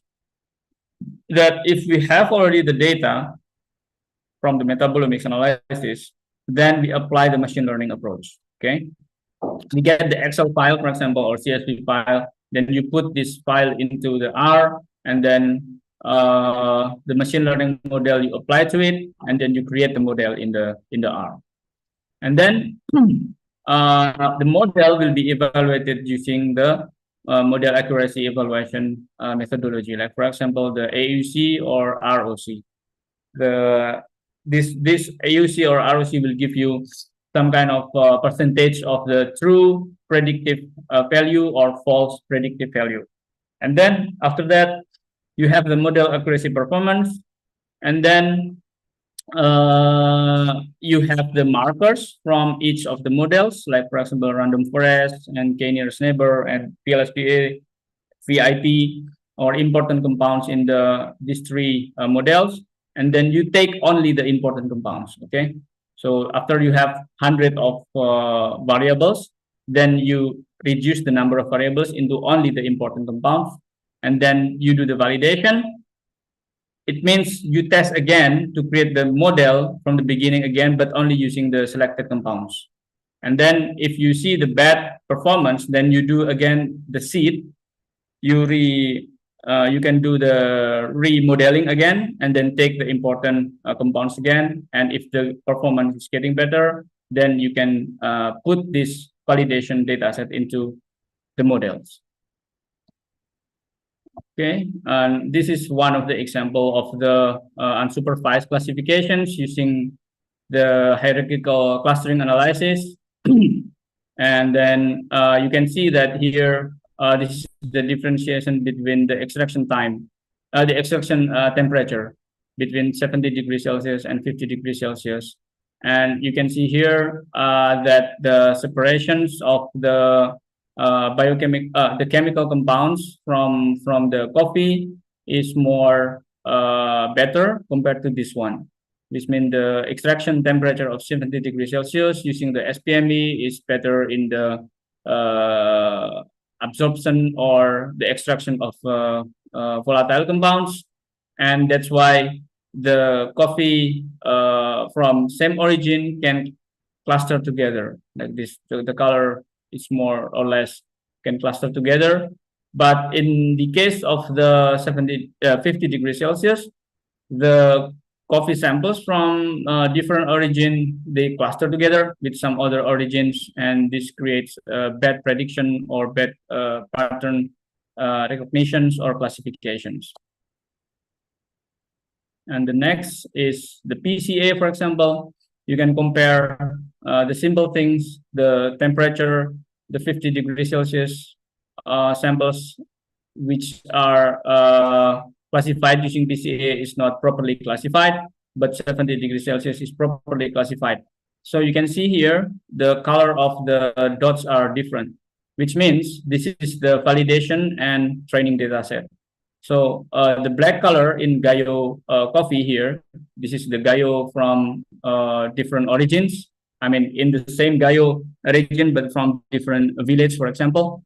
And between the validation data and training data, they cluster together, which means what I have said that we do the classification and then remodeling again. And this is much better classification, for example, because after we get the models and we decide which temperature is much better, then we can see the classification, the same types, the same logic of the modeling we applied, but at this time we use the PLSDA model, and that's why the R square Y is much more higher than the model from the PCA. And we can see also here training and validation data set in here. For example, this one. This is coffee from East Java, and this is Robusta coffee, I think. And the East Java of the training data set clustering together with the East Java from the validation data sets, and so on. And some other coffee also the same clustering ability because of the model of the PLSDA, and the selection of the important compounds is doing well. Okay, and the next is this one. This is the confusion matrix, but not confusions. This is confusion matrix, and this is showing you the actual and predicted. Yeah. So in here in the column side, you see that there is East Java, Gayo, Kintamani, and West Java, and in here you see the random forest and PLSDA. So which means why I took the random forest and PLSDA, because the random forest and PLSDA are the model which shows the very high accuracy during the training. And that's why the prediction of the random forest and PLSDA are almost the same. but in the Kintamani case, the random forest is the winner, which means I have 100 samples, or I have, for example, the percentage of 100% of the samples number. And if I use the random forest to predict the origin of the East Java coffee, random forest will perfectly cluster the East Java coffee from the validation dataset into East Java coffee. But in the case of Kintamani coffee, for example, this one, if I have a model of the PLSDA model, and I want to classify or predict the origin of Kintamani coffee using my metabolomics data, the PLSDA model will wrongly classify the Kintamani coffee into Gayo coffee, because the selections of the important compounds is not doing well, which means the classification accuracy or prediction accuracy of the PLSDA in this case, in this study, is much better than, much worse than random forest, and random forest is much better. And in this case, it's also the same, but it's just different types of algorithm, which is AUC, multi-class AUC algorithm. You can also find the R package of the multi-class AUC very easily in the R database. And this is a pyramid plot. Diki, please remind me if the time is remaining for me. And the pyramid plot is one of the 5 minutes again. 5 minutes? Okay. Yes, okay. I think it's enough. Okay. Yeah. So the pyramid plot is one of the really useful plots that is created by using the mix package, R package, and the pyramid plots can be created by the derivatizations of PLSDA model also. And the PLSDA model in the mixomics is much more powerful than the PLSDA in the meta-analysis, the free version. Because in the pyramid plots, you can see several components like this one. This is component 1, component 2, component 3, and 4. So it's like in the PCA, the PC1, PC2, PC3, and PC4. But in this case, this is the PLSDA component contribution. And the contribution of the classification is that this particular volatile compound is very important for Kintamani coffee in the component 1. So this means this is really, I believe these compounds will be the VIP of the Kintamani coffee. And then this number 2 from below, this is the important compound for the East Java coffee. And then if we take a look at the green color here, this will be the important compound for the West Java coffee. So basically, in here, we see the Kintamani and Gayo coffee, right, in the right-hand side. But in here, we see the East Java and West Java coffee. And Gayo and Kintamani are from the group of Arabica coffee, and the East Java and West Java coffee are from the group of Robusta coffee, if I'm not mistaken with my research myself. And so that is really clear classification if we use a couple of these selected compounds. For example, you take this guy, and then this Gayo important compound guy, and then one of the West Java important compound guy, 1, 2, 3, 4. Then you can create some kind of classification only using this very few compounds out of hundreds of components that are detected and identified in our samples. And also the same things, the same logic in the component 2, that in here the important compound for the East Java coffee is this, which is different between this and this. And then important compound for the West Java is this, which is not also here. So what I done was collecting several principal components from the PLSDA, for example, 4 components, and there is also algorithm to select how many components that you should select to choose the important variables in your model. And from here, you take the most important compounds for every sample groups. See this one, for example, for the kintamani, and this one for the kintamani again, and this one for the kintamani. And so you can create some kind of Excel file, and then you deploy again the model of the PLSDA using only the selected compounds. So here, if the VIP score is more than 0.9 and the p-value is low, then I will select these components for the future analysis. Okay, so these are the examples of the important features that was detected and identified in my samples. And this is the feature selected based on the random forest model. Okay, so this is the name of the compounds, and this is the retention index, and this is the similarity score according to the NIST or some other database. And this is the MD accuracy and the MD Gini, mean decrease accuracy and mean decrease Gini of the random forest. So in the random forest, they use the term of mean decrease accuracy and MD Gini, but in the PLSDA, they use the term of the VIP score and the p-value and some other terms like SS. So in here, you can also, if you are lucky, then you will have the same components. But if you are not lucky, then you will have the different components. And if you have the same components from the 2 different models, then it means they are really, really important components that is necessary for the classifications. And finally, using only these a few components, metabolites, we can classify them again using unsupervised classifications to classify the same coffee, but using the same using the less volatile compounds. You can classify them very nicely with the PC1 score quite high, more than 50%, which means this is amazing for the classifications. Okay, and this is based on the selected features. You can see also the HCA, the hierarchical clustering analysis, that is also unsupervised model that they are classified based on the class of the coffee itself.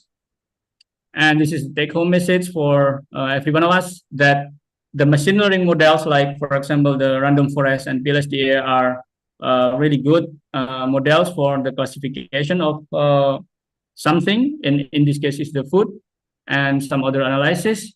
And this kind of chemometrics analysis, machine learning, random forest, PLSDA, you can learn, and it's not really rocket science. You can learn it in a really quick way, inshallah. Okay, this is from me, and thank you so much for the time for listening to our discussion, and we hope to discuss with you later on. Thank you. Okay, thank you, Dr. Fauzan, and for your insightful presentation about the chemometrics and the data analysis to comprehend that finding. So once again, thanks to both speaker, Professor Mark Pigniter and Dr. Fauzan, for their insightful, informative finding our presentation. Now we will proceed to the discussion and general Q&A session. This session will be held around 25 or 30 minutes. It depends on the question that been asked.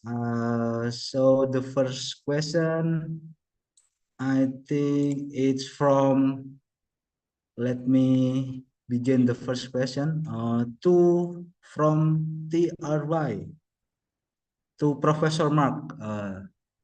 The question is, you mentioned that optimized flaxseed oil is rich in polyphenol, and then he asks you, can you explain what optimized flaxseed oil is, how it's extracted, or is it a regular flaxseed oil fortified with polyphenol, or something else? So the time is yours, Professor Mark, for answering this question.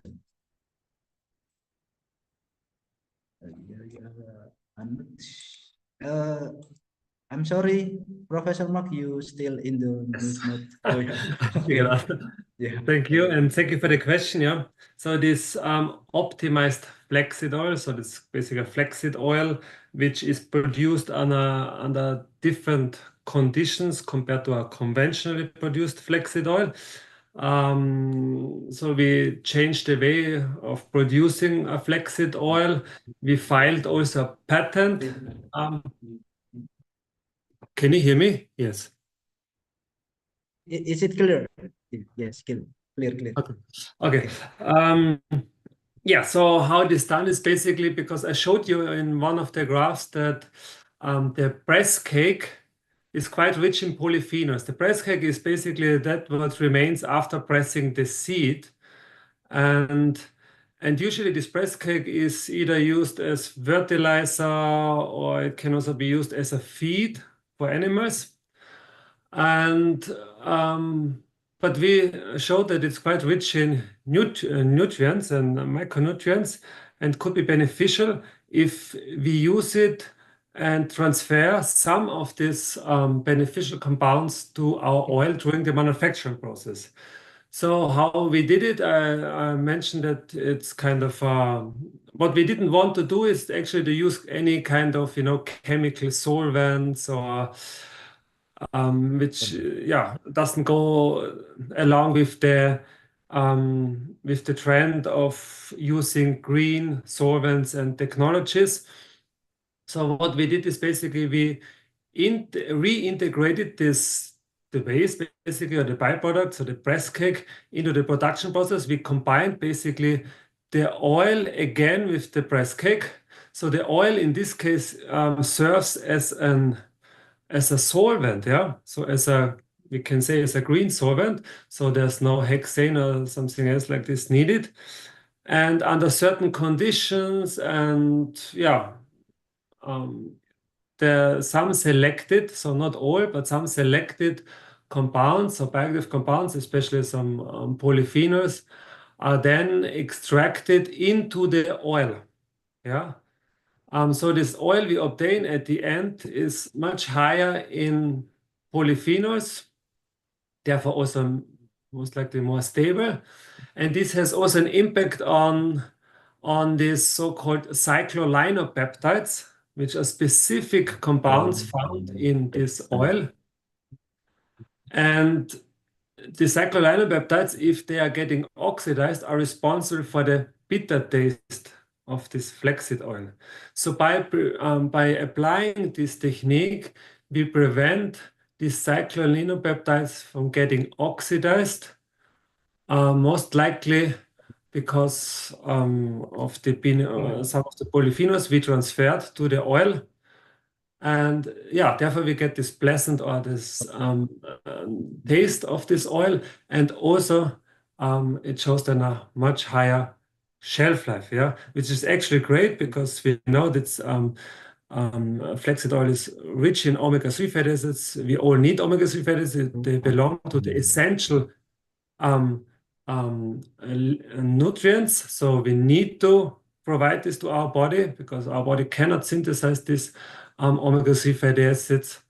And by making them more stable, by changing this production, the way of production, we make sure that the product remains in a good quality and therefore also more stable. Yeah? And that's actually what we use. And so as I said, we filed a patent, and recently we found a spin-off, as was mentioned by Mr. Aldicki. And we are now implementing it. Okay, thank you for your informative answer. So basically, with your method, you produce the optimized flaxseed oil with more sustainable process like that, right? Yes, correct. Yes. Okay. Then we can proceed to another question. It is for you again, Professor Mark. It's from Dr. Nila Kusumawati. She's question is about how can the cost of lipidomic analysis be reduced to to make it accessible for SME, small medium-sized enterprises, and how can lipidomics be integrated with proteomics and metabolomics to provide a more comprehensive understanding of food system? Okay, thanks. So please, the time is yours to answer the question, Professor Mark. Yeah, thank you for this really good questions. Yeah, you addressed the point. It's very expensive equipment that is needed, yeah, for these omics studies, and it's not only the costs that are high for such to do such analysis, but also you need trained scientists. Yeah, we also heard from Dr. Arom, yeah, that yeah, you need to have experiences in not only operating this instrument, but also especially also in analyzing this data. Yeah, although nowadays it's getting even more easier, but there's some quite nice software that also Dr. Aron mentioned. So to support also scientists who might not be programming experts, but still the high cost still remains for this equipment what you need. So for high resolution MS. So for this, yeah, of course I understand SMEs, so small companies might not be able to afford it. I just know, for instance, in EU, there are several funding possibilities also for, especially for SMEs, also for small companies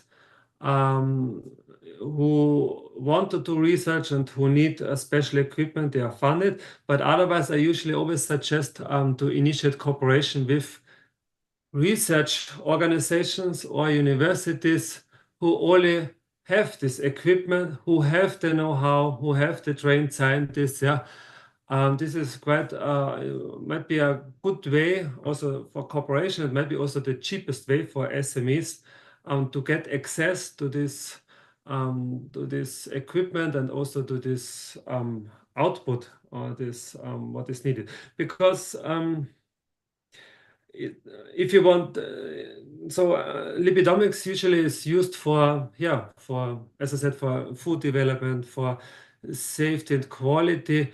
But if you want to transfer to the quality control, so what you want like to do on a routine in your routine lab, yeah, such high-end instruments might not be needed, because you might be able to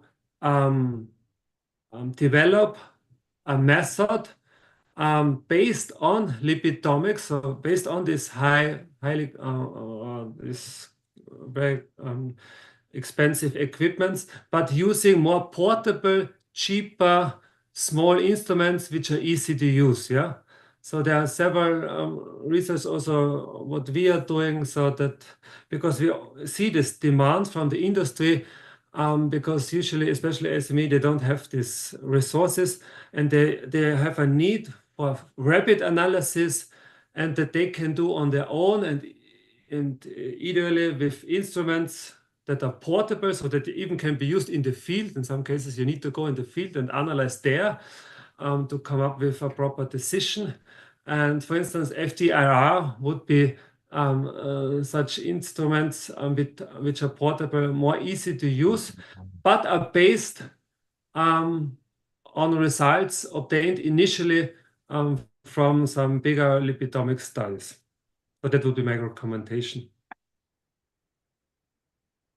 Okay, thank you, Professor Mark, for your insightful answer. So it basically we need. So I forgot. You also asked this was just the first part. Yes, the one. It was just the first part of the question. There was also a second question. part regarding the second question. Yeah, regarding I the forgot to answer this. combination. So just briefly, yeah. Of course, it's very important point not only to look at the lipidome. Oh, that's quite huge. It's also quite a challenge, as we heard. No? But of course, there are not only the lipids. That's what also briefly addressed also when I was talking about food omics. Yeah. So not only looking at lipids, but also at other compounds present, of course, in our food. Yeah. And this could be proteins, this could be other polar compounds. And therefore, it's very important to do this, what we call multi-omics, to get even a more bigger picture, make it maybe more complex as it already is. But it's still possible. There are tools, also software tools where you can integrate different omics results. So proteomics is also what we did in the past. You can use, for instance, also Metabolomics to integrate proteomics and lipidomics. Or what we did also to use transcriptomics together with metabolomics with the help of Metabolomics. So when it comes to when you do some research when you do some human studies or some cell studies, yeah, you might be also interested in the effect of your food ingredient on the expression of genes. Yeah, therefore you need to do transcriptomics, and this can be then nicely also combined with metabolomics or lipidomics data, and to come up with a multi-omics data set and also a more better conclusion what it actually means if you, I don't know, treat some cells with compound X and Y, for instance. So and then you see what is happening on the different levels, on the gene level, on the protein level, and on the metabolite level. Okay, thank you for the insightful answer. So basically, we need a lot of collaboration then, so to bring down the cost and to make this technology achievable for all the people. So the next question is for Dr. Fauzan. I think, yeah, it's from Mr. Agustamisitorus. He said, thanks for the ability and thank you for the interesting presentation. He specifically asked about the experience and the expertise from Dr. Fauzan, especially the use of several machine learning. So he has 4 questions. The first is how to Dr. Fauzan, how do you choose a machine learning ML algorithm that's suited for your metabolic test? For example, in your article on coffee authentication, because you in the article you state that you use random forest, key nearest neighbor, PLSDA, and support vector machine. And then the second question, the researcher usually divide data for training and testing when using the ML algorithm. So how do you usually divide the data in metabolomics? Is there any limitation? Is there any rule maybe specifically to dividing them? The third is there a limit in the field of metabolomics to say the classification model is overfitting or underfitting? I think is one of you have mentioned in your challenge in the data metabolomic data analysis. And the fourth and the last question is about, in the field of metabolomic, is it more common to use qualitative case such confusion metric or to AUC or ROC curve than the parameter like R square or root mean square error or the RPD? The time is yours, Dr. Fauzan. You can answer the question. Okay, Please. yeah, thank you so much for the questions. And there are a lot of questions to answer. Yeah. Yeah. Yeah. The first thing is about, it's 3 about minutes. No. Yeah, Kidding. okay. It's about the machine learning algorithm that is used for the metabolomics case. And thank you, Pak Agustamisitorus, for the questions. So, in my opinion, choosing the machine learning algorithm that is used for our study is based on our type of problem and data characteristics and what is the outcomes that we would like to have in the future after the data analysis. Because in my case, why I use the PLSDA and then KNN and random forest and SVM for the force analysis, because those algorithms are really well for the problem of the classifications performance. So if we have something like qualitative data, for example, you want to classify A versus B versus C and D and so on, then the random forest and supervector machine and PLSDA will perform really well because they can classify the qualitative data. But if we have the problem of regressions, more numerical, for example, the content of something that can be percentage. Yeah, for example, the caffeine content from many coffee from all over the globe. Then we want to predict the caffeine content of this and that. Then regression algorithm should be suitable. For example, the random forest in the regression mode, and also PLS regressions, and also lasso regressions or ridge regression, for example. And then the data characteristic in my case, because we have high dimensional data, which means we have much more number of variables compared to the sample size, then in this case, something like linear and nonlinear relationships algorithm like PLSDA will be really working so well when the random forest and SVM can handle the nonlinear pattern. And also regarding the overfitting, how is there a limit in the field of metabolomics to say classification model is overfit or underfit? If overfit, I mean, what I mean is that the model will perform very well in the training data samples, but it will poorly perform in the test or validation data sets. And underfit means they are both not so well in classification, both in the training or validation data sets. So yeah, and then the fourth question is in the field of metabolomics, is it more common to use qualitative case so that confusion metrics are used to our than regression? Yeah, because in my case, what I want to classify is the sample origin. For example, the coffee from Gayo, coffee from Kintamani, coffee from Jawa Timur, Jawa Barat, and something. Then that's why I use the qualitative classification model evaluation performance. Like, for example, the AUROC or the F1 score or confusion matrix accuracy, and we can create the sensitivity and specificity of the model itself. But when we have something like numerical classifications, how much percent or how many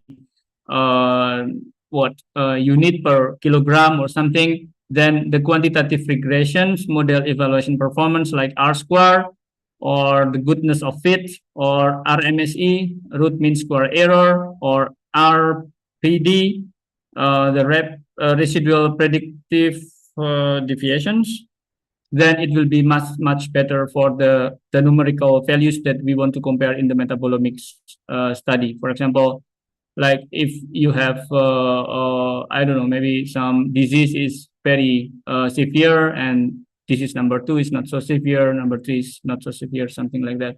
But in our case, because we want to classify something that can be qualitatively assessed, like for example, sample A versus B, C, and D, then it's better to use the AUROC or confusion matrix. Thank you. Okay, thank you for your insightful answer. So basically, it's need to be followed by your choice of the research purpose, right? It's your option of machine learning logarithm is based on that the research purpose. So if you qualitative, you can overlap, or the quantitative, you can the other estimation parameters. So next question, it's for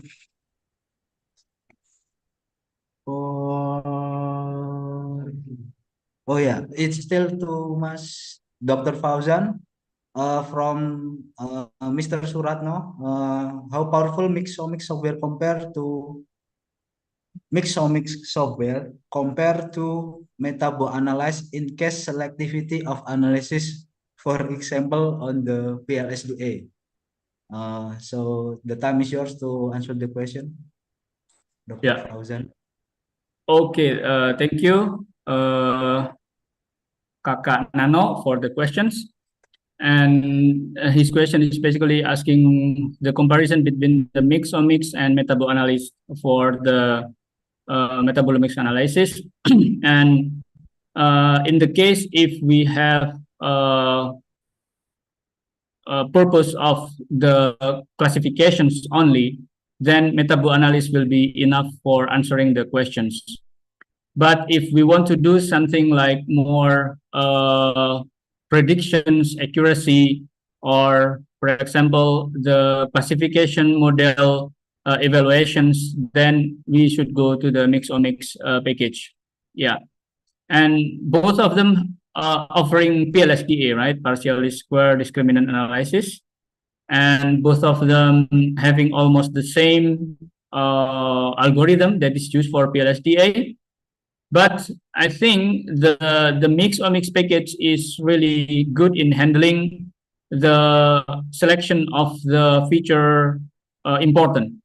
For example, in the mixomics, the PLSDA algorithm can be more specified to be sparse of the PLSDA, sparse model of the PLSDA, which means in this case we can funnel the number of the metabolites that is used in there, and we can use the penalties to decide which features or variables in this data set will be useful for the classification of the model.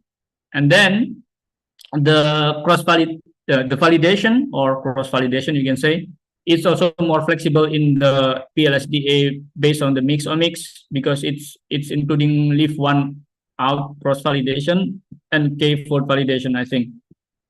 And the visualization, of course, because it is in R, the mixomics will be more highly customizable. If we want to write for example, the R square Y, R square X, or the Q square in the plot of the PLSDA plot itself in the figure for journal publication, that will be more customizable compared to metaboanalysis.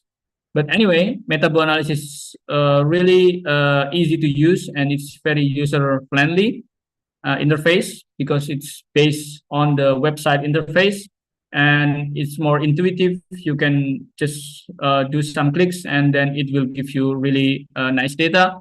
So it will be enough for the data classification that is not need so much something like model evaluation or something like machine learning algorithm like that. Thank you.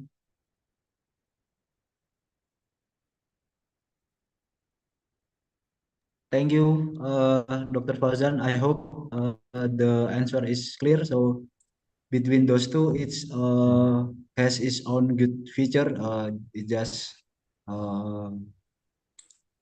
really good software. They have many interesting feature to help the metabolomic analysis. So the next question is for Professor Mark.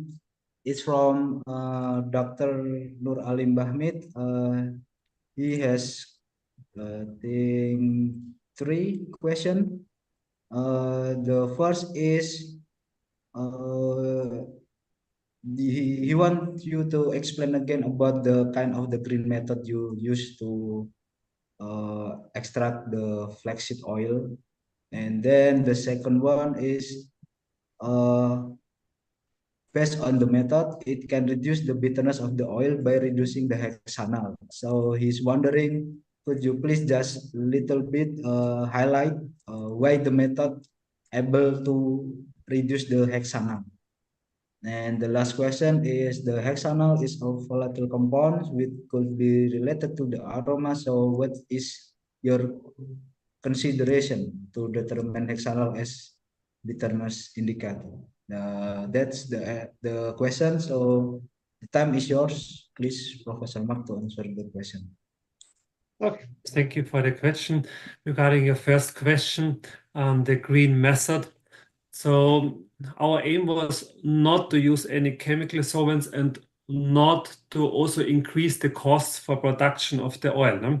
Because if this would be the case, then we would not be competitive on the market. So this was were the requirements for this new green method. And of course, green method was also a requirement because, yeah, we didn't, as I said, didn't want to use any chemicals, or also we didn't want to add any food additives, yeah, because basically what you could also do, you could add just some synthetic antioxidants and to keep it more stable, but also this would increase the cost first, and secondly, it's not appreciated by the consumer. So we came up with this green method. What we did is, so we used this press cake. This is that what remains after pressing the seeds and when the oil is pressed out of the seeds. So what remains is the press cake, and this cake is rich in different nutrients and also polyphenols.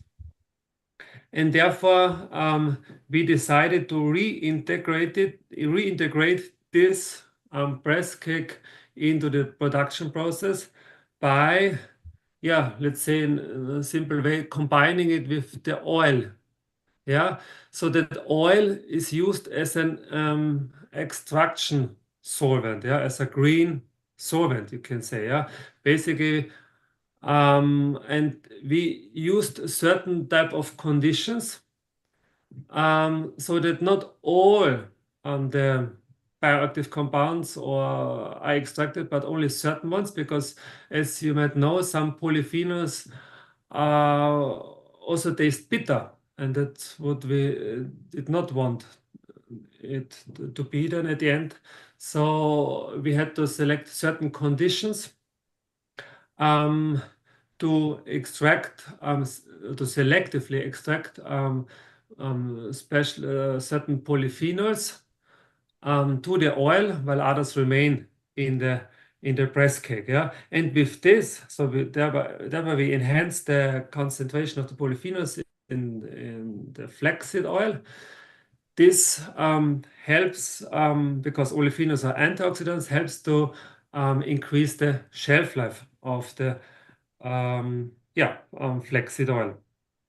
And we also, of course, did not only we started it in the lab, of course, but we also needed to upscale this process, because sometimes, it happens that what works out in the lab quite well is not possible to reproduce in a large scale. So that's what we also did, and therefore we also developed customized, I would say a customized machine consisting of different components necessary for this process, together with some food engineers. So basically, this is the green method and to what it leads. And then the second question was about how this green method can reduce the content of the hexanal. Yeah, so there's the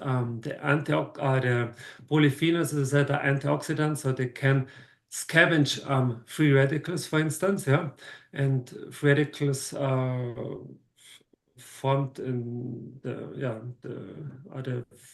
formed in the beginning of the process of lipid oxidation, and hexanal is basically this as a secondary lipid oxidation product, then formed at a later stage. So, for instance, by scavenging these lipid radicals by these polyphenols, you reduce then the content, or you reduce the formation of secondary lipid oxidation products such as hexanal.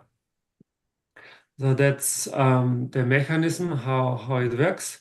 And then the last question was also regarding hexanal and why we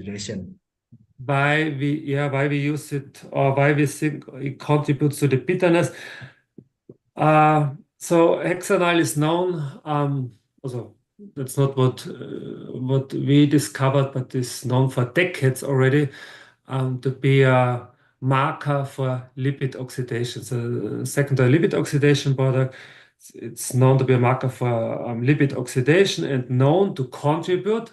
So it's not solely responsible for the rancidity of oils, but it contributes to the rancidity of oil, and therefore, over decades, scientists tried, of course, to reduce the amounts of this hexanal, thereby also reducing the rancidity of the end product. And because hexanal is formed from this omega-6 fatty acids or from linoleic acid due to oxidation, and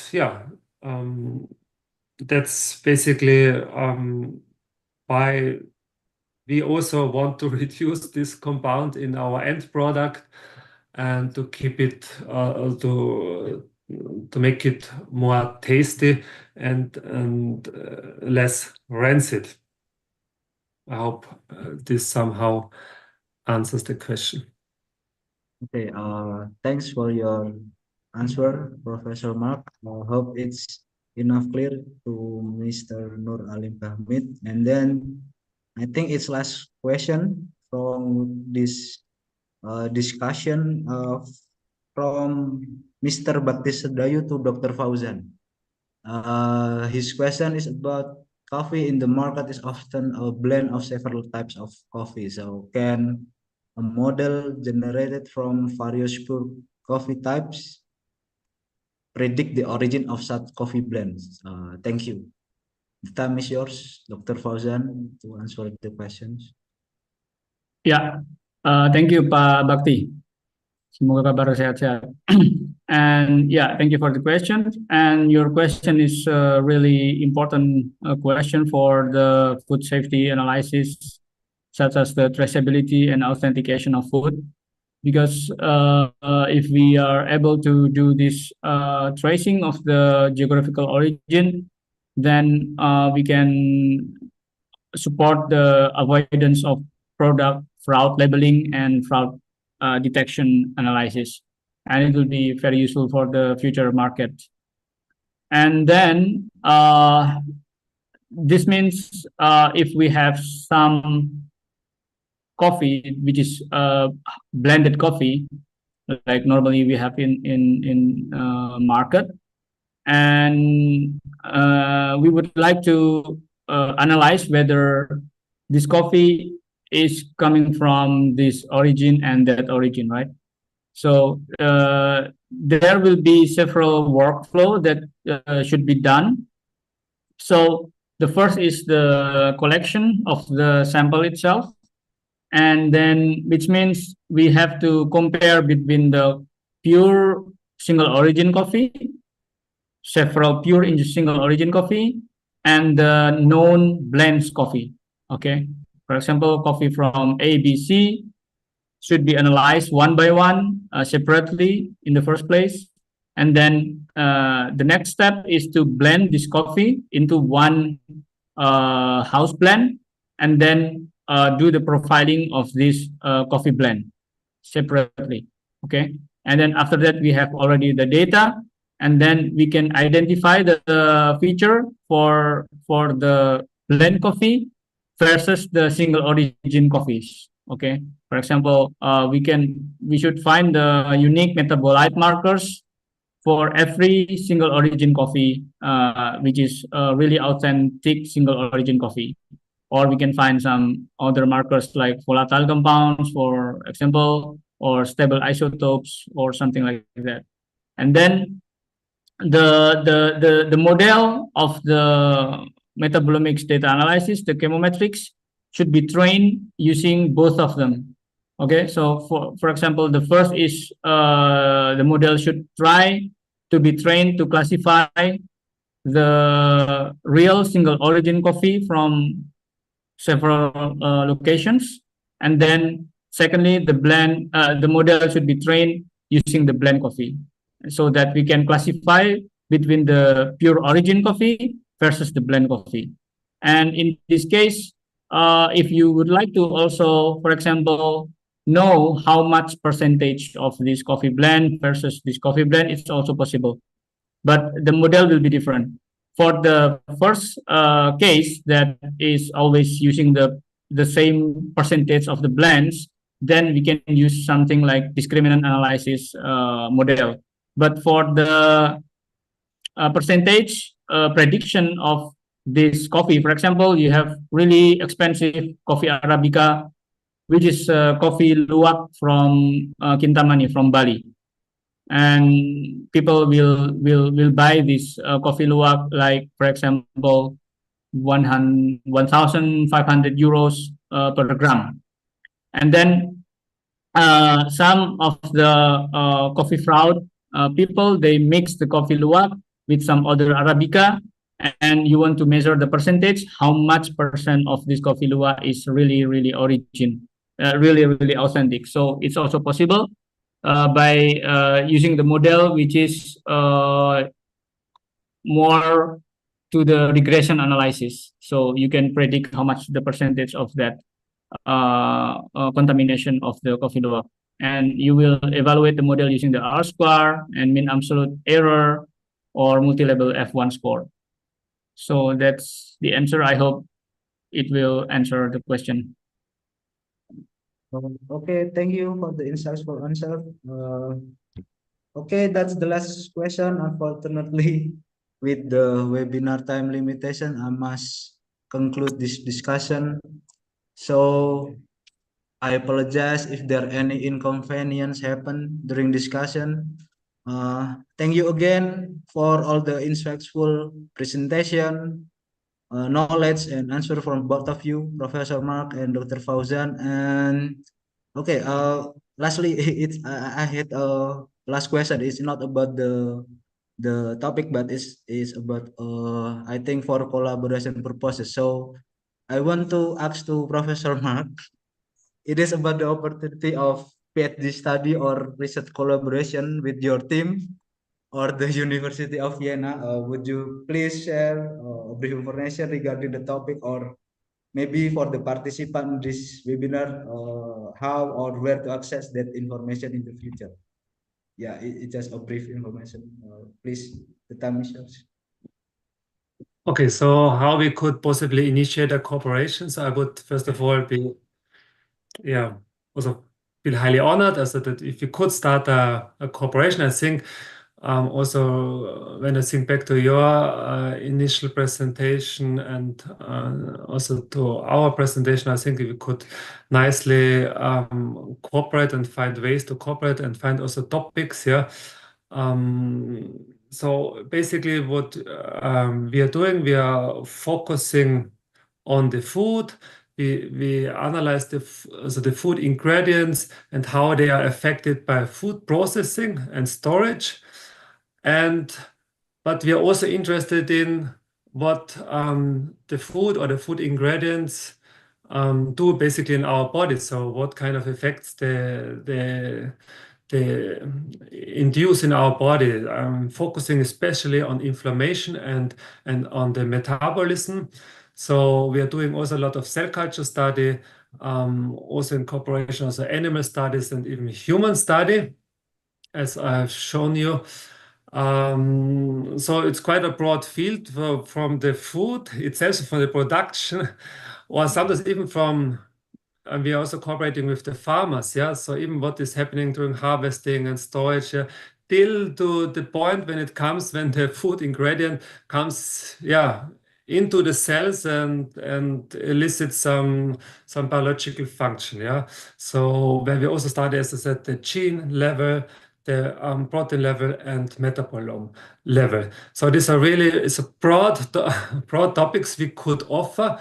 And we also together with Dr. Arom, we are also because when he joined our lab beginning of this year, we also initiated a coffee project. So he's also responsible for this coffee project. So because we got with him a coffee expert from your research institution, so we're very grateful. And also here we would also need support, or as Venice is cooperating now also with local farmers from Indonesia, so who provide us with some beans that were differently harvested or that were subjected to different post-harvest treatments. So we are in some way, we are already cooperating with you, but we would like, of course, to emphasize this more, and to also, we are also happy if, for instance, PhD students would like to join our lab or to do their part of the PhD or the full PhD in our lab. I guess there are funding possibilities available. And whenever one of you are interested in a cooperation, please just write me an email and suggest maybe a topic, and then we can also organize a separate online meeting to discuss this further. Okay, thank you, Professor Mark, for the information. And then it's also thankful for all participants for your active engagement in today's webinar and made the discussion more interesting, I think, for both our speakers. So before we conclude, please allow me to give some reminders about the first. This recording of this webinar will be available on BRIN Indonesia YouTube channel, right?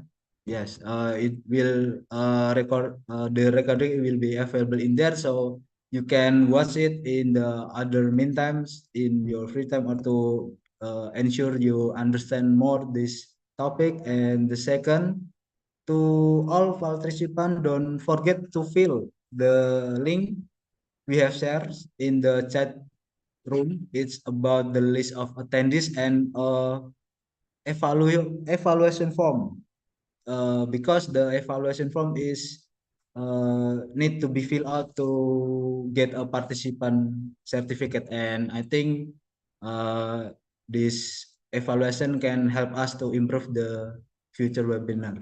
And so to conclude this 19 NgajiTekProP webinar, on behalf of the organizing committee, I would like to express our deepest gratitude to both our distinguished speaker, Professor Mark Pigniter and Dr. Fauzan Sigma Aurum. Hope you well and get more achievement in the future. And for their outstanding presentation also, and very interesting discussion we had about this webinar main theme. Today we have learned how lipidomics and chemometrics can serve as valuable tools in the development of food analysis and food technological innovation. So, and with lipid legend, Professor Mark used this scientific knowledge had proven to be used as a revolutionary means of making some practical, also sustainable product with high quality and product.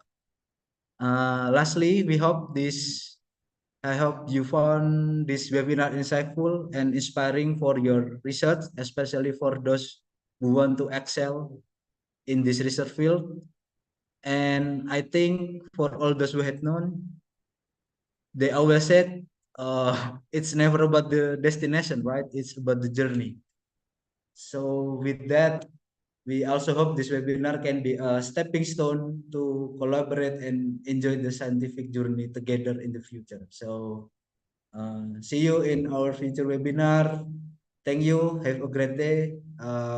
Thank you for the time, Master Ceremony. Wassalamualaikum warahmatullahi wabarakatuh. The time is yours again, Miss Rina. Thank you.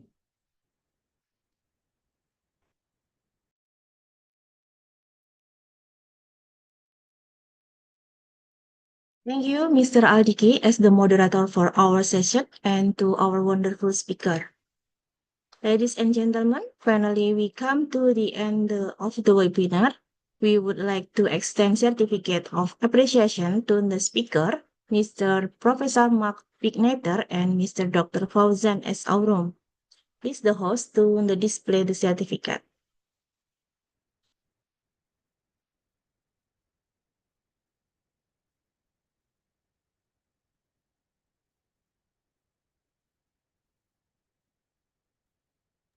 Thank you for this certificate and thanks for the invitation. I really enjoyed also the discussion with you, and I hope really that we could continue our cooperation. Thank you.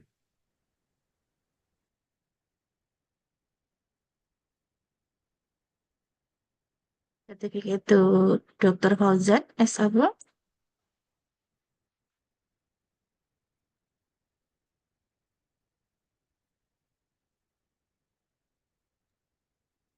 Yeah, thank you for the certificate, and I really hope to see you in other occasions. Thank you for your valuable contribution today, and please give it applause for them. We will send the certificate to your email soon. Ladies and gentlemen, we would like to thank you for spending your time with us today and all the activity participation. Thank you for the speakers, moderator, and committee, and the last but not least to the participant. Finally, we would like apologies for the inconvenient matters during the webinar. Thank you and see you again. Wassalamualaikum warahmatullahi wabarakatuh. Waalaikumsalam. Terima kasih. Thank you all, Professor Bye. Mark, for Dr. Fauzan. Bye. Bye. Thank you, bye. Saya izin live ya. Ya, silakan. Oh iya, Pak, Adi. monggo. Terima kasih. Izin live juga.